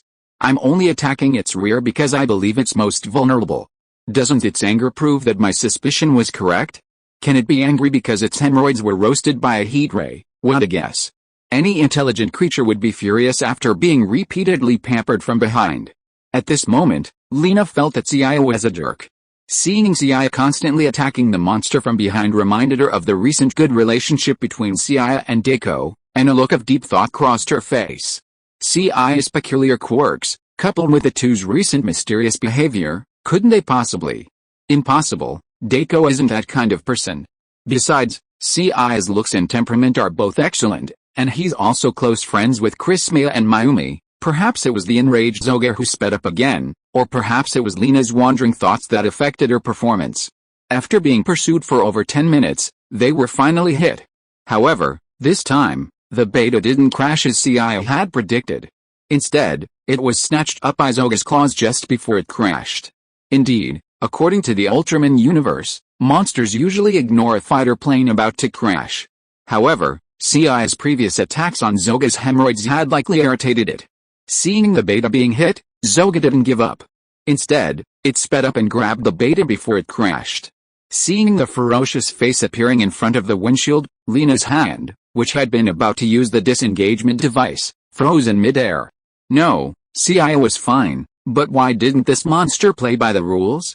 Lena, your piloting skills were so impressive before, and now you've crashed. Why are you crashing into a monster? Hearing the puzzled voice behind her, Lena felt like cursing. Crashing into a monster? Her forced landing skills weren't already at their limit, and now it fell into the monster's hands simply because its hatred was maxed out. Even if it crashed, it wasn't going to let them go. Lena, was shooting at monsters with a plane. No, Lena, had been shooting at monsters with a plane more than once or twice, and she had never seen a monster so persistent against a fighter plane.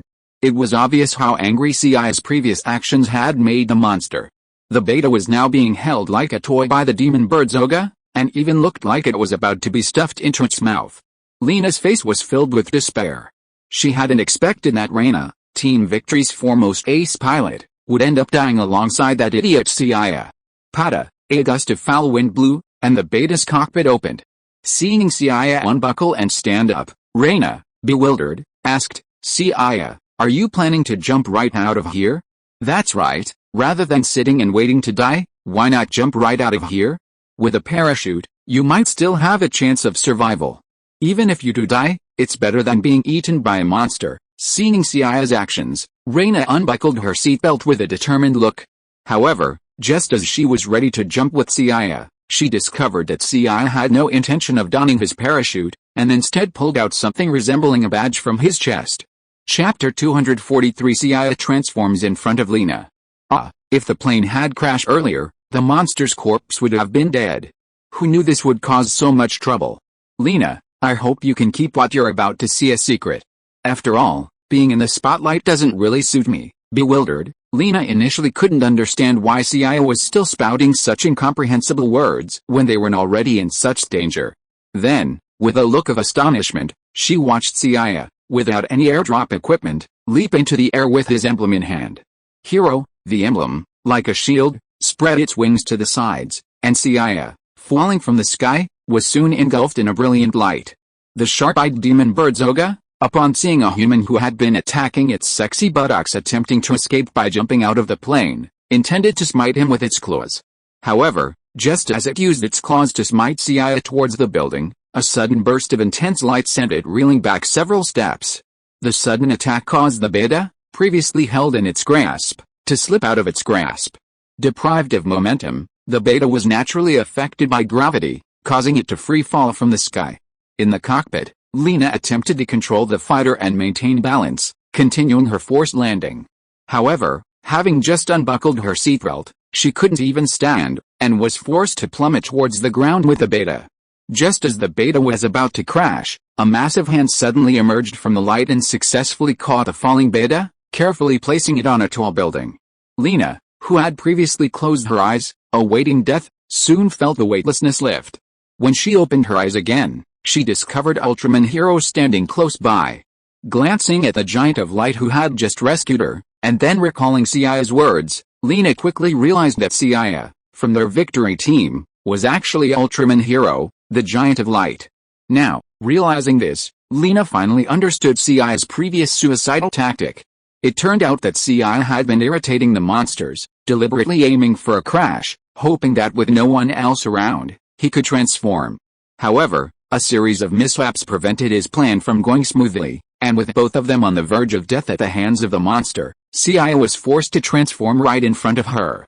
I never thought that Seiya, who always pretended to be the newbie and the good guy on the victory team, was actually Ultraman Hero. Lena was surprised that Seiya was Ultraman Hero. Partly because of his identity as the Giant of Light, but also because of Seiya's personality, which was completely different from Ultraman Hero. Compared to Tiga, Ultraman Hero actually hasn't appeared many times. Everyone on the victory team knows this Giant of Light. While he's incredibly skilled in combat, his temperament doesn't seem quite as gentle as Tiga's. The reason for this is that, despite Hero's limited appearances, the monsters he kills usually suffer a gruesome fate. It's not enough to just be beaten to death, but Hero always follows up with a final kick, leaving his opponent's body completely destroyed, even if the monster is already dead. As a result, Hero's impression on the victory team is that of a powerful but ill-tempered Giant of Light.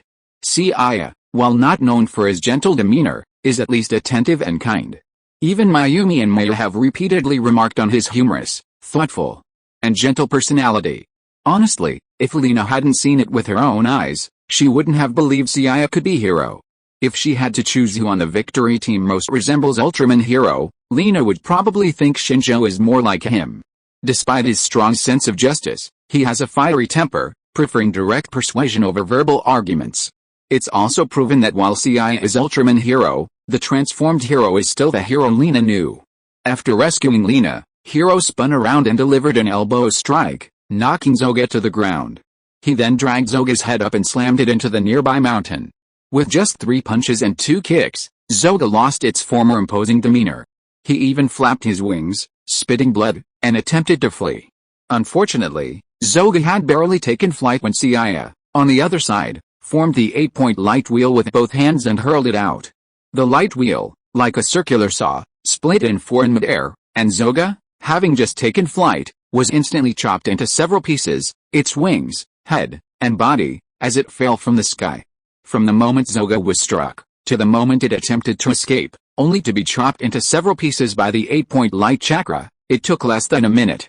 Even as Seiya dispatched Zoga and flew off to another affected area, Lena, looking at the Zoga's remains on the ground, swallowed her words and said, Ultraman Hero is as ferocious as ever. Do humans change their personalities when they become Ultraman? I'm not the first one to reveal Seiya's true identity, am I? Given Seiya's personality, he wouldn't try to silence me. Zoga was a super ancient vanguard monster under Gratangia's command, in other words, a minor soldier.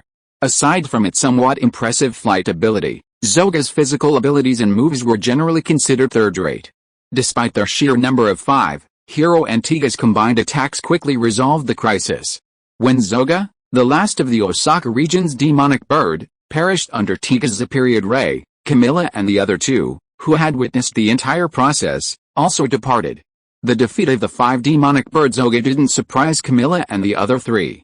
After all, their original purpose in resurrecting these demonic bird Zoga was to test the strength of Tiga and the other light giants. This test confirmed that, besides Tiga, only one other light giant, named Hero, remained in the world. 30 million years had passed, and Tiga had become far weaker than they had imagined. Even against a mere vanguard monster like Zoga, Tiga was able to defeat the Flash. This level of strength made Camilla think her ex-boyfriend's kidneys had been drained out over those 30 million years, and he could barely last 3 minutes. However, besides Tiga, the strength of Hero, the light giant, was somewhat beyond Camilla's expectations. If you are listening to this novel on a channel other than Fanfic World, it means it was downloaded and re-uploaded without effort. We warmly invite you to visit our channel, Fanfic World. There you will find the original version of this story and many other novels of various genres. We look forward to seeing you dive into a world of incredible novels. Chapter 244 Dark Giant, That Helio is Too Cruel. All 5 of the pioneer monsters, Zoga, were defeated under Camilla's watch. Tiga only managed to take out 2 of them, with Hello defeating the remaining 3. Furthermore, compared to Tiga, who struggled to defeat even the Zoga, Hello defeated all 3 in less time than it took Tiga to defeat the first Zoga. Excluding flight time and the time it took to rescue the first Zoga, Hello defeated each Zoga in under 20 seconds. While the demon bird Zoga was merely a minor underling of Gutangia, not all Titans were valiant warriors.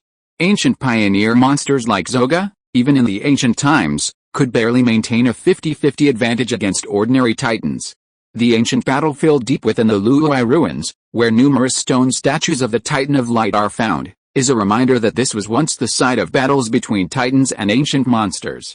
Camilla and her 3 companions didn't consider the demon bird Zoga a formidable foe, but even so, defeating Zoga wouldn't be as easy as Hareo. Based on their probing attempts, Camilla and her 3 companions had discovered that Tiga's current strength was roughly comparable to Hitler and Durham, making it relatively easy to defeat him. However, after observing the battle between Hitler and Zoga, even Camilla found Hareo, the Giant of Light, quite formidable. Camilla believed she could defeat 3 demon bird Zoga in the same amount of time, but she wouldn't be able to do it as easily as Seiya. Furthermore, Camilla's observations revealed that Hareo's demonstrated strength might not be the full extent of his capabilities. It's a good thing we didn't engage them directly in the Lului ruins before, but instead used Zoga to test them first. Otherwise, with Hitler and Tiga, even if we were 3 against 2, we might not have been able to defeat them. Hitler and Durham, standing beside Camilla, rarely objected. After all, even those who always held themselves high, after watching Seiya's battle, had to admit that they were probably, possibly, perhaps no match for Hera. Not only was the opponent powerful, but their fighting style was also exceptionally brutal. They were clearly the Dark Titans, but after witnessing the fate of the demon bird Zoga, even they, as Dark Titans, felt like offering Hera tea. Of the 3 demon bird Zoga that fell at Hera's hands, almost none survived intact, and each death was more gruesome than the last. They were either dismembered by the 8-point light wheel, or had their necks broken and beaten to pulp. The final demon bird Zoga suffered the worst fate. As Dark Titans who dominated the world 30 million years ago, Hitler and Durham were no cowards. However, even as Dark Titans, despite their atrocities, they still possessed the dignity of warriors. Thinking of the last Zoga, with a chimney as a plug-in before it died, the always defiant Hitler and Durham couldn't help but shudder. Death in defeat is not scary, what is scary is dying without any dignity. Leave Tiga to me, and as for the Giant of Light named Heleo, leave it to you, Durham. I think his fighting style should be the same power type as yours. Didn't you say before that you wouldn't lose to anyone in a comparison of strength? And you also said before that you would settle the score with him because he took your punch in the ruins. Now that the opportunity has come, I won't compete with you. Hearing Hitler's words, Durham's face changed instantly. Although he doesn't have much brains, it doesn't mean he is a fool. No, I know very well that I am no match for that Hello. In order not to affect Camilla's plan, I think Camilla, the strongest among us, should deal with him. Hearing Durham's words, the expression on Camilla's face suddenly turned from cloudy to gloomy and she said, "What do you mean? You two don't want to deal with that Hello, so let me go? Who are the boss, or am I? I will deal with Tiga, and as for that Hello, leave it to you two. If one can't beat him, you two will go together. If you still can't beat him, it only shows that you are too useless." How could Camilla not know what Hitler and Durham were thinking? Are you kidding? These two bastards don't want their bodies to be plugged in, but does she, Camilla, want to? They are playing tricks on her and want to see her defeated. With the IQ of these two guys, they still want to fool her. Camilla, I think we don't necessarily have to go against that hero. Hearing Hitler's words, Camilla was stunned for a moment, then looked at him with an unhappy expression. What? Are you afraid? No, it's not really a matter of fear. It's just that I think Hero's fighting style doesn't seem like a light giant at all. Instead, it's just as brutal and full of rage as our dark giants. I'm saying, if it's possible, if we could recruit him, wouldn't it be more interesting to have him fight Tiga? If we could recruit Hero, we could let Tiga experience the feeling of betrayal. Our increased combat power would also help us defeat Gutangia, who's about to awaken. And finally, wouldn't you want to see what Tiga looks like with a mod? Hitler was worried about Camilla sending him to fight Hero, but his brain was much more effective than Durham's. After much thought, he finally came up with this feasible plan. At first, Camilla had indeed believed that Hitler was simply shirking responsibility. But now, after careful consideration, she suddenly realized that Hitler's plan for revenge was quite good. Compared to the ones who had been backstabbed before, Tiga now certainly trusted his companion, Hela, more. If Hela also backstabbed Tiga, then there might not be any need for them to resort to other means. Tiga would simply degenerate into Dark Tiga. Love is deep, hatred is deep. As much as Camilla loved Tiga before, she now hates him just as much. If Hela also installed a plugin on Tiga, the thought of such a scenario made Camilla quite excited. Then let's change the plan for now. Let's contact Hela for a while. If we can't win him over to our side, we'll proceed as planned. Hearing Camilla's approval of the plan, Hitler and Darren breathed a sigh of relief. Chapter 245. Camilla feels like she is being bullied. Meanwhile, Seiya, apparently unaware that his fighting style had already left a mark on the three Dark Titans, forcing them to change their plans and recruit him, effortlessly defeated several small monsters before returning to the victory team base as if nothing had happened. Seiya, when did you become like Dago? You always appear after the battle is over. Seiya and Reina had piloted the beta together, but after it was shot down, Reina quickly joined the battle in another area. Seiya, on the other hand, waited until Ultraman Hero had resolved everything before finally appearing. Actually, I asked Seiya to do something else. Well, besides the adult Zoga, aren't there a lot of young Zoga wreaking havoc in the city this time? We saw some young Zoga attacking passers-by earlier, so Seiya and I decided to split up. Upon hearing Munakata and Shinjo accuse Seiya of slacking off, Reina quickly spoke up to defend him. I'm the only one who knows Seiya is Ultraman Hero. He's clearly the real hero this time, but if the vice captain blames him for this, it'll be too disheartening for him. Lena, must not only keep his secret, but also provide him with adequate protection.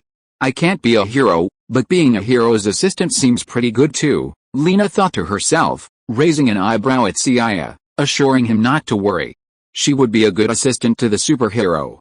Thank you all for your hard work in this operation. Although the adult Zoga demon birds have been eliminated by Hero and Tiga, there are still a large number of young Zoga birds wreaking havoc across the city. Everyone, continue to work in pairs and work together to eliminate all the young Zoga birds as quickly as possible. Also, the dark giant that Team Seiya and Team Deko mentioned earlier has not yet appeared. Everyone, please remain vigilant. If you encounter any unexpected situations, contact the others immediately. Shortly after Seiya and Lena returned to base, Deko and Iruma Megumi also arrived late.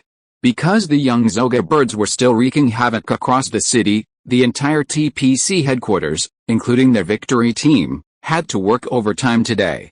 If we're going to work in pairs, then I'll continue to work with Seiya. Similar to Iruma Megumi's earlier idea, Lena felt that since Seiya is Ultraman Hero, it would be difficult for him to transform with the other team members, so she took the initiative and proposed to team up with Seiya. However, Lena's actions and behavior stunned Deko, who had originally wanted to team up with Seiya. Deko wanted to team up with Seiya, primarily to discuss the Camilla and Gratangia situation.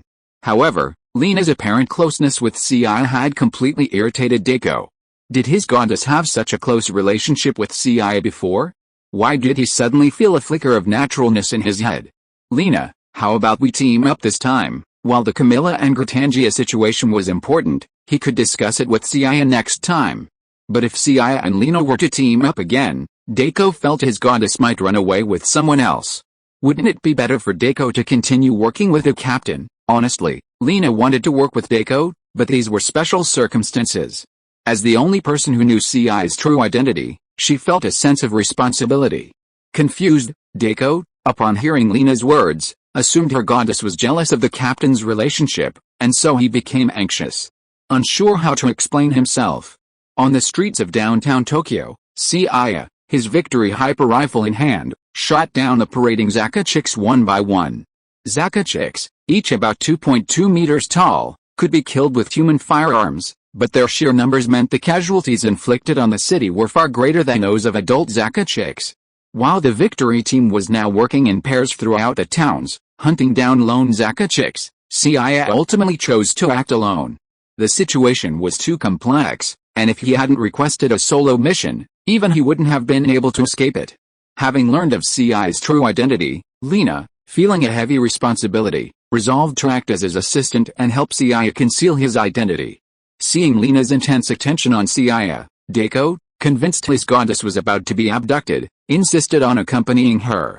Similarly, Iruma-K believed she was the only one who knew Deko was Tiga, so she was prepared to help him conceal his identity. She also wanted to discuss matters concerning the Lulai ruins with Deko in private. Vice Captain Munekada's fondness for Iruma-K was a well-known fact throughout the Victory team, and seeing her so absorbed in Deko, he naturally grew anxious. Shinjo, Horii, and Nezumi, who had stayed out of the situation, looked at the complicated relationships before them and were almost ready to offer watermelons and small stools. Seiya, realizing it was all a misunderstanding, naturally didn't want to be part of a love triangle, so he decisively chose to act alone. I really pity Deko, he's been caught up in this strange situation for no apparent reason. And now there's this rumored girlfriend, Camilla. If she joins the fray, it'll surely be quite interesting. Seiya even felt a little envious of Shinjo and the others who had been able to stay and enjoy the show. If he hadn't been inexplicably a part of it, he'd definitely have a place among the crowd. Hero, I didn't expect your personality to be as bad as your fighting style. But you just mentioned that Tiga now has a new girlfriend. I'm quite interested in this.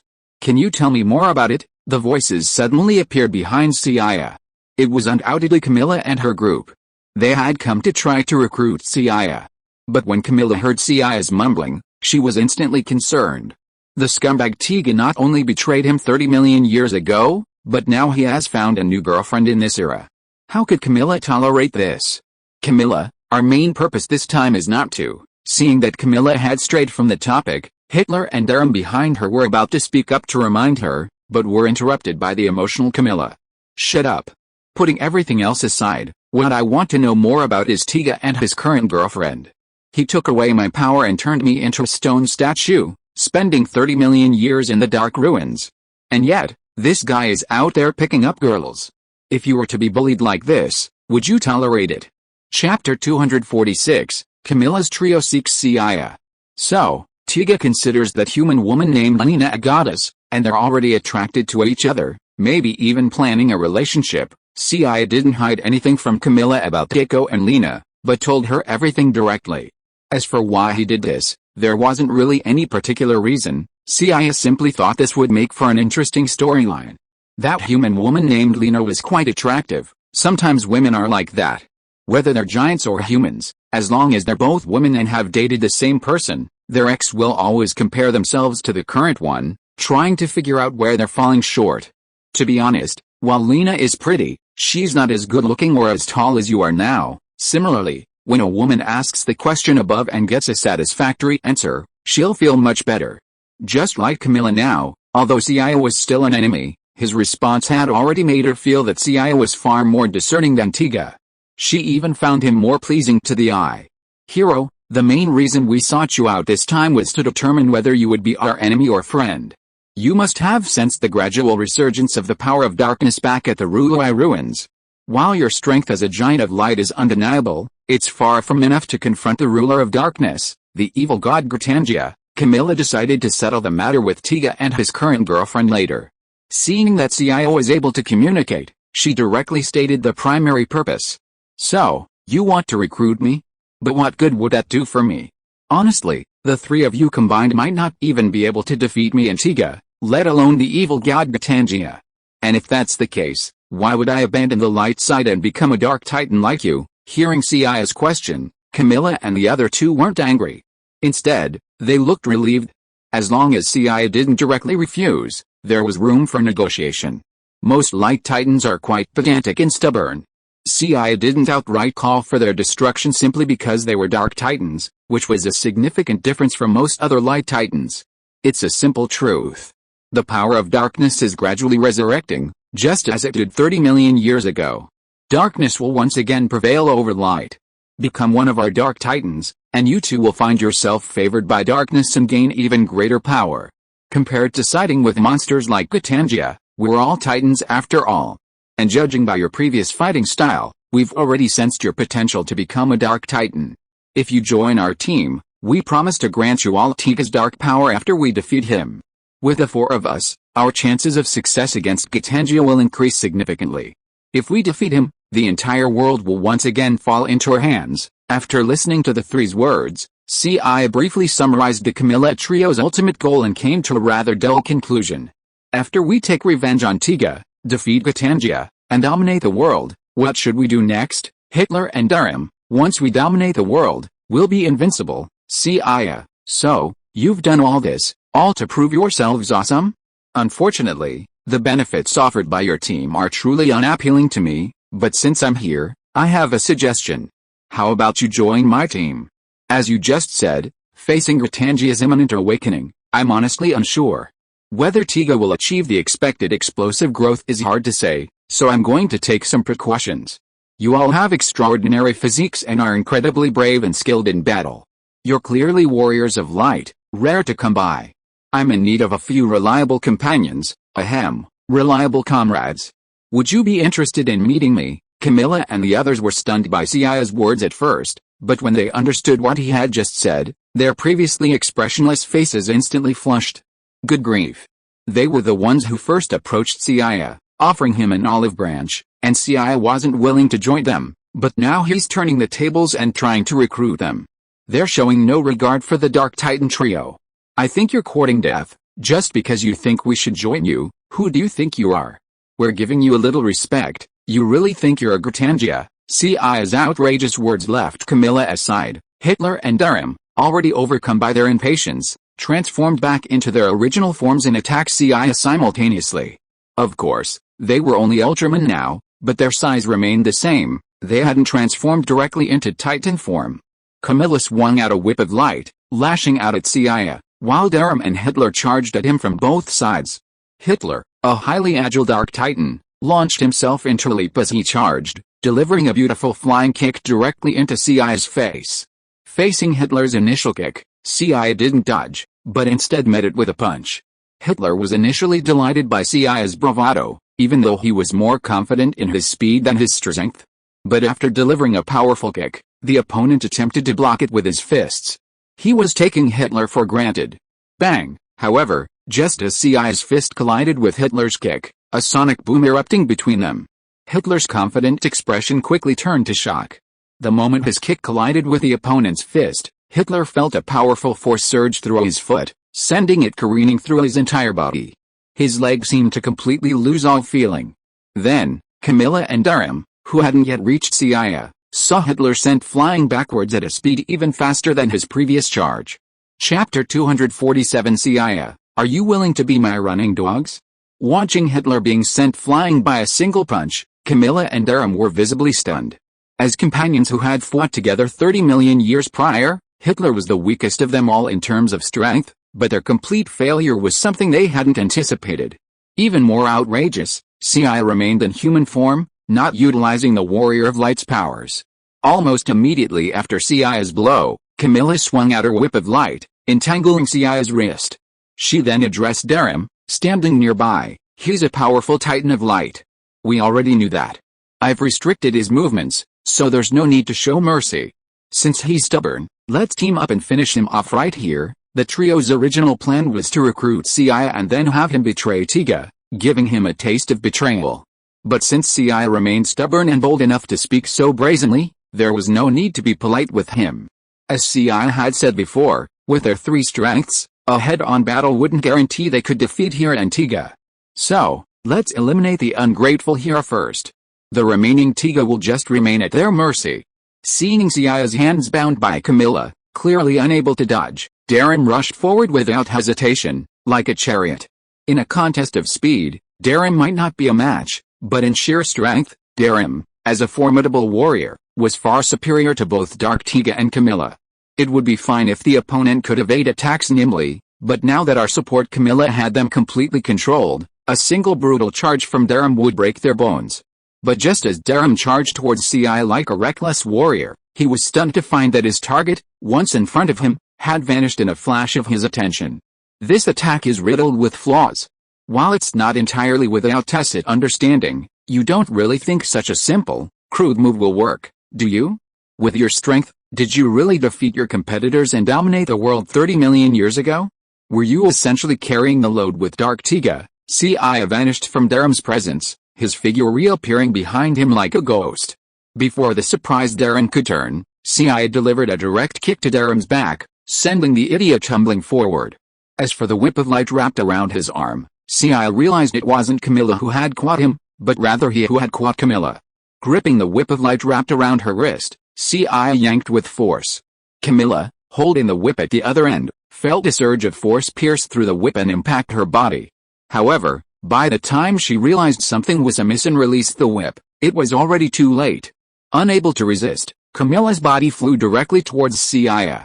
However, as the Dark Titan who dominated the world 30 million years ago, Camilla's position as the team's leader wasn't solely due to her status as Tiga's ex-girlfriend. As her body flew towards Seiya, Camilla used the momentum to lift her long leg and unleashed a whip kick.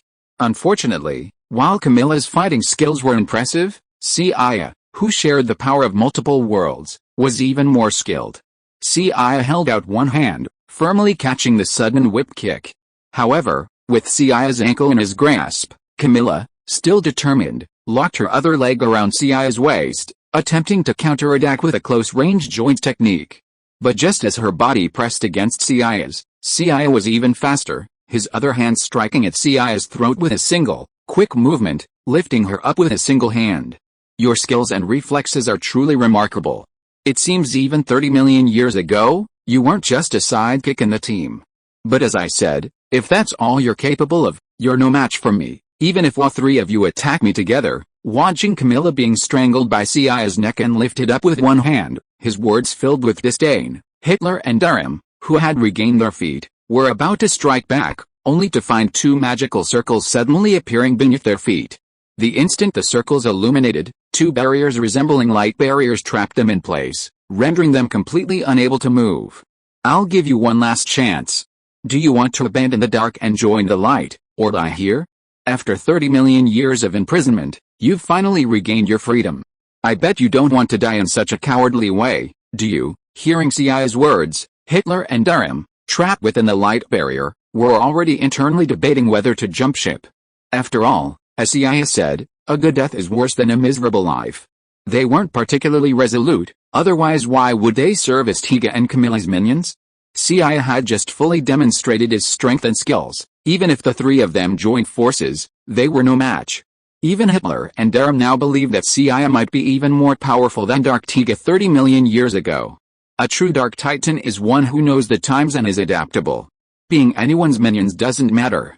However, just as Hitler and Darren, facing death and about to surrender, Seiya grabbed Camilla by the neck and lifted her up with one hand. She glared at him with resentment, saying, "You're dreaming of me submitting to you and giving up my revenge on Tiga. Even if I die, I'll curse that betrayer in hell." Seeing Camilla struggling to breathe, Seiya, fearing she was already dead, quickly released his grip. Camilla, who had fallen to the ground and was coughing from the suffocation, looked at Seiya with a puzzled expression. No, I think you misunderstood. Asking you to submit to me is different from not asking you to seek revenge on Tiga. Every wrong has its perpetrator, every debt has its creditor. I don't intend to stop you from seeking revenge on Tiga. I'm just inviting you to join me in taking down the ruler of darkness, the evil god Gratangia, just in case. Hearing Seiya's words, Camilla and the other two were stunned. This was completely different from what they had imagined. Chapter 248. You don't want to see Dagu and Lena going out together, right? What do you mean? As fellow giants of light, isn't Tiga your comrade? Or are you trying to use us and deceive us? Camilla's question echoed the doubts of Hitler and Darren. They had always believed that Seiya and Tiga were in cahoots, and for the sake of their own lives, they had previously planned to swallow their anger and endure the bitter consequences of being sealed away for 30 million years. But Seiya's words had completely confused them, leaving Hitler and Darren wondering if Seiya was testing them. No, I think you must be overthinking it. Although we are all giants of light, Hero and Tiga are not on the same team as you. Strictly speaking, we are just on the same side of the light camp. If it comes to a camp war, then I will naturally stand on his side. But the point of the problem now is that as his ex-girlfriend, you were ruthlessly betrayed by him. This should be a matter of his private life, right? You were backstabbed by him, and now you are looking for him to settle the score. This is a reasonable thing, right? Why should I stop you? As for deceiving you, That is out of the question. Do I need to deceive you in your current state? Seiya's answer once again confused Camilla and the other two. They had never heard of such a giant of light who was so righteous. Of course, while it's understandable that you'd want to settle accounts with Tiga due to his personal issues, darkness is imminent, and Tiga is our main general. As a dark giant, you're going to strike down the forces of the light. As a member of the light, I can't just stand by and watch. Camilla, HMPH, after all this talk, it's all just hypocrisy. You won't stop us from taking revenge, and then you say you can't just stand by and watch, so you're just going to torture us again when we get our revenge. Before Seiya could finish, Camilla interrupted with a sneer. She had thought they had been cautious, but unexpectedly, they'd backpedaled. If they'd known Hiro was so ridiculously powerful, they should have settled accounts with Tiga first. Whether or not they could continue to dominate the world was secondary. The thought of how Tiga had been living a colorful life outside during their imprisonment, even finding a new girlfriend and enjoying a shameless and happy life, was a feeling even more painful than killing Camilla. But strictly speaking, their failure this time couldn't be blamed on their lack of caution. After all, they had previously used the demon bird Zoga to test the strength of Hira and Tiga. But who could have imagined that Hira's hidden strength was even greater than they imagined? They hadn't even heard of Hira 30 million years ago. If such a figure had existed among the giants of light back then, their world domination wouldn't have been so easy. Seeing the regretful and heartbroken expression on Camilla's face, Seiya sighed silently and said, "So you dark giants are all impatient. Can you listen to what others say before you speak, and don't interrupt me every time? As dark giants, you now want to attack Tiga from our light camp, so of course I can't stand idly by. But as long as you are also giants of light, then the problem will be solved directly. We are all giants of light, and you are my little brothers and sisters. Tiga, that scumbag, abandoned us after having an affair with him. As your boss, I will naturally not stop you from taking revenge, and I will even help you." What Seiya said once again stunned Camilla and the other two, because they found that what Seiya said did not seem to have much problems. But they were the Dark Titans who dominated the world 30 million years ago. They'd always despised Tiga's decision to abandon darkness for the light. Now, becoming a giant of light themselves, wasn't that a bit of a stretch? You don't have much time to consider. If you persist, don't blame me for being ruthless and forcing you to truly embrace darkness. Looking at the silent Camilla and the other two, Seiya delivered his ultimatum.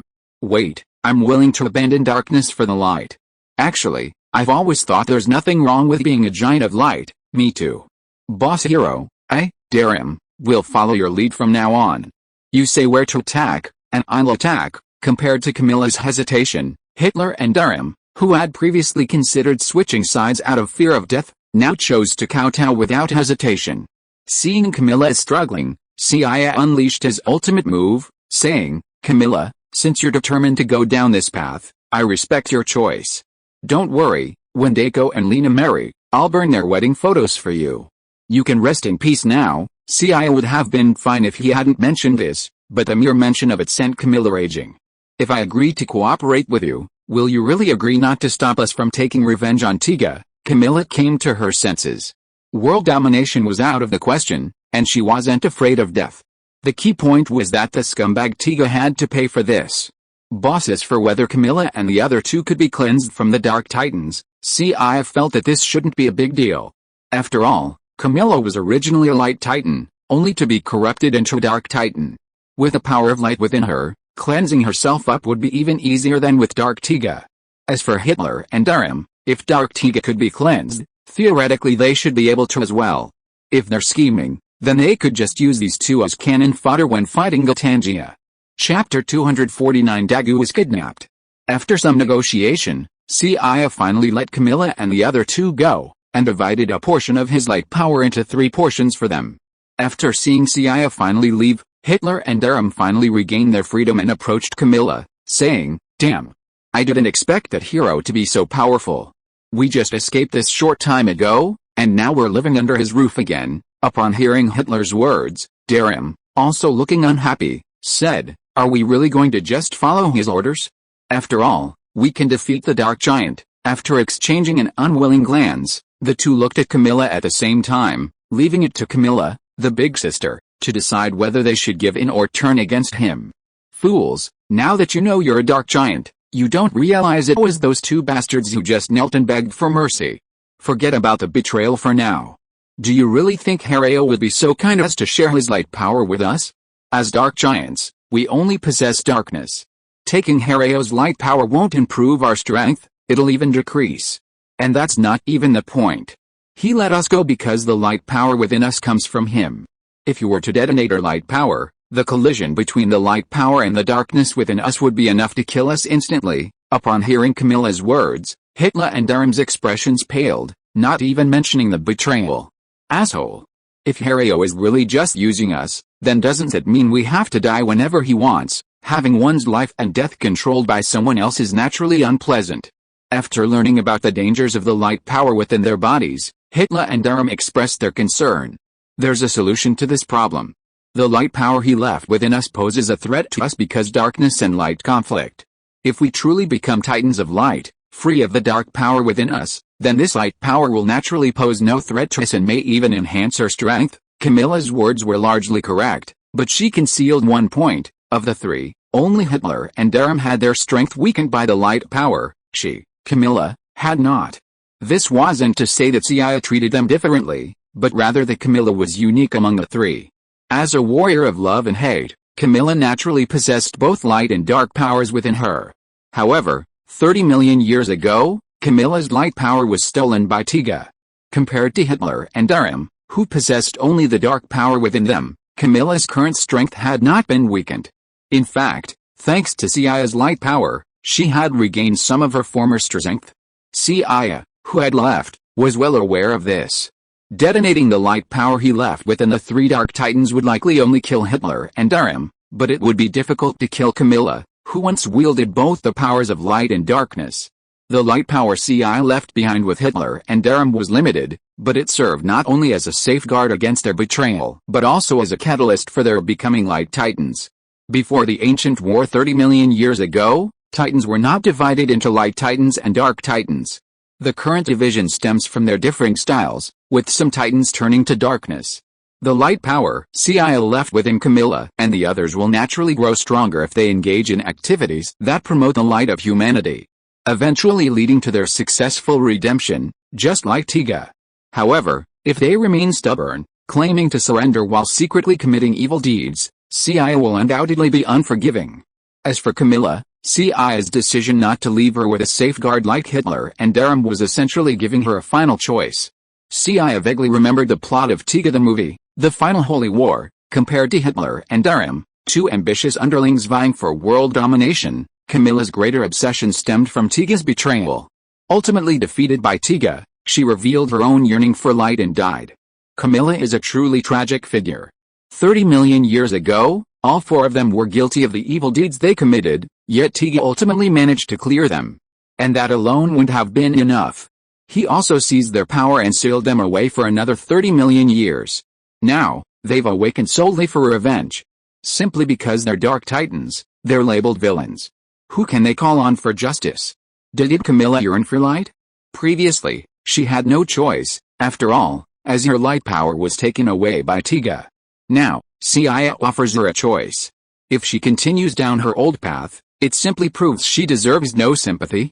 With Seiya's promise, Camilla and the other two no longer hesitated and decided to take revenge on Tiga tonight to avoid further complications. Due to the need to eliminate the rampant young bird Zorga, the victory team worked late into the night before returning home. On his way home, Daegu was in a good mood. After much persuasion, he finally teamed up with Lena. After repeated attempts, he finally confirmed that Lena wasn't interested in Seiya. To deepen his relationship with the goddess and prevent others from taking advantage of him, Daegu took the initiative to invite Lena to the zoo this weekend, and she agreed.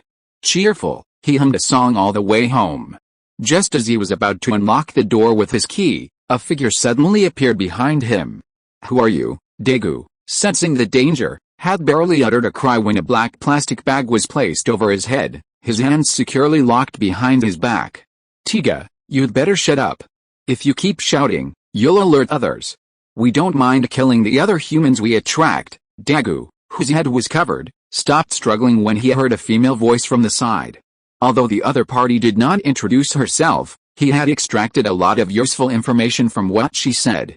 First of all, The other party was a woman. Secondly, the other party called him Tiga, which meant that she knew his true identity. Finally, from the tone of her voice, she did not seem to be human. Combining the above information, Daegu, who was blindfolded and taken away, quickly guessed the identity of his captors. Camilla, it's you guys, right? Chapter 250 Musen Daegu, Revenge from Ex-Girlfriend. After being taken away, Daegu was quickly led by Camilla and the other two to an abandoned warehouse. Hitler and Darren then hoisted Daegu onto a hook and finally removed the plastic bag from his head. Once the bag was removed, Daegu looked at the two men and one woman before him and let out a look of astonishment. What is your purpose in capturing me? If you want me to continue to be part of your corrupt society, then forget it. Yuan Daegu, will never betray humanity or compromise with darkness. Daegu, remembering Camilla's telepathic words in the Luluai ruins, immediately assumed that Camilla and the other two were trying to seduce him from the light and join the dark, so he put on a righteous expression. Pada, before Daegu could finish his words, he felt a sharp pain in his body. Camilla, holding a small whip, had no intention of arguing with Daegu, and decided to give the scumbag a few lashes to cool his anger first. No matter how much you torture me, I won't, Pada, I am a human, but I am also light. Do you want to, Pada? Enough. I have never seen you recruit people like this. Even if I don't agree to join you, according to the normal procedure, shouldn't you use threats and inducements to coerce me? Now you don't even let me say a word, just give me a beating with a whip, just whipping me without letting me speak. This is not following the routine at all. Only threats, no inducement?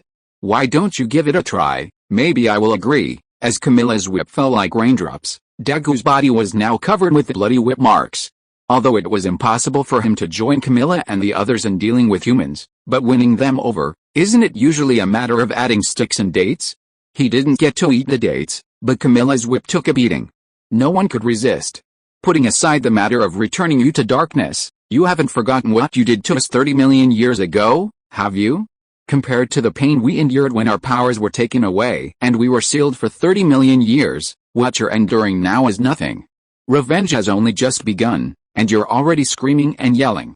Tiga, I heard you're living quite comfortably out there, even with a new girlfriend, right? Originally, Camilla and the others had planned to drag Tiga back into darkness, strip him of his power, and exact revenge. But plans have changed. They've already cleared their names, so what's the point of pushing Tiga back into darkness? Punishing Tiga is fine, but if they truly push him back into darkness, that guy Halio will intervene. And then it's very possible they won't be the ones being whipped, not Tiga. Lena has nothing to do with this. She's just an ordinary human, completely clueless. If you have any questions, come to me. Don't hurt her. Hearing Camilla's words, Daegu began to panic. He hadn't expected Camilla and the other two to have such a detailed understanding of his situation, even after only being freed for so long. Even within the Victory team, not many people knew that he liked Lena. Everyone on the Victory team, only a fool wouldn't be able to see that. And now that he thought about it, he'd just been caught right outside his home. Camilla and the other three Dark Titans had, in such a short time, not only mastered his connections but even his address. Their initiative and execution were truly terrifying. He was fine with a beating. But even if Camilla tried to write on him and insult him, Daegu would take the fall for Tiga. But if the goddess were captured by Camilla and the others, Camilla would be fine, but Hitler and Darren were clearly bad guys. If something unspeakable really happened, wouldn't he regret it for the rest of his life? He might even fulfill Camilla and the others' wish and turn evil right then and there. All coming for you, huh? Very well, Hitler, Darren. Take out all the goodies you've found and add some add-ons to our hero. It would have been fine if Daegu hadn't said anything, but now, hearing Daegu's concern for Lena, Camilla was furious and ordered Hitler and Darren beside him. Ha, I have to say, while modern humans may not be as civilized as those in the ancient times, in some ways, they're quite adept at playing around. Ha, Hitler, I agree with you. If I hadn't read the instructions beforehand, I wouldn't have known what these things were for. The next day, when Daegu arrived at Victory Base and saw Lena safe and sound, he breathed a sigh of relief. Just as Daegu was inwardly rejoicing that Camilla and the others hadn't attacked Lena, Seiya suddenly appeared behind him and slapped his shoulder, causing him to grimace in pain. Daegu, what's wrong with you? You look so drained today. I'm not saying anything bad, but even though we're still young, We still need to practice moderation. If you keep pushing yourself like this, your kidneys won't be able to handle it anymore." Upon hearing Seiya's words, Daiko's face suddenly took on a constipated expression. Seeing Goddess Lena's gaze in his direction, he quickly defended himself, fearing he might be misunderstood. "Don't talk nonsense. I was just a little tired from working late last night and not getting enough sleep." Daiko had initially thought he was doomed after being tortured by Camilla and the others yesterday, but he hadn't expected that Camilla and the others wouldn't kill him outright in revenge. When he awoke again, he was already at his doorstep. If it weren't for his battered body, he might have thought it was all a dream. After a beating from Camilla, he had originally planned to rest at home, but thinking back to what Camilla and the others had said the previous night, Daegu worried about Lena's safety, so he dragged his injured body to work today. The demon bird Zoga and its numerous chicks had been eliminated yesterday thanks to the efforts of the Victory team and the various TPC units. However, the matter regarding the three dark giants and the ancient Lului ruins was not over yet. After the relevant meeting, Daegu mysteriously pulled Seiya outside and, while unbuttoning his shirt, confessed, "Seiya, Camilla and the other two came to see me last night." Seiya wasn't surprised that Camilla and the other three would come to see Daegu, but he wasn't expecting them to act so quickly. After taking a look at the whip marks on Daegu's chest, Shingai blurted out, "Daegu, I didn't expect you to be so good at playing, and even playing SM with your ex-girlfriend. If Lena knew about it, wouldn't you?" End of this chapter. Thank you so much for reading until the end. Don't forget to give it a like. Looking for more exclusive content and immediate access? Subscribe to our Patreon. Remember, every like, subscription or donation encourages us to continue. Thank you all. See you in the next video.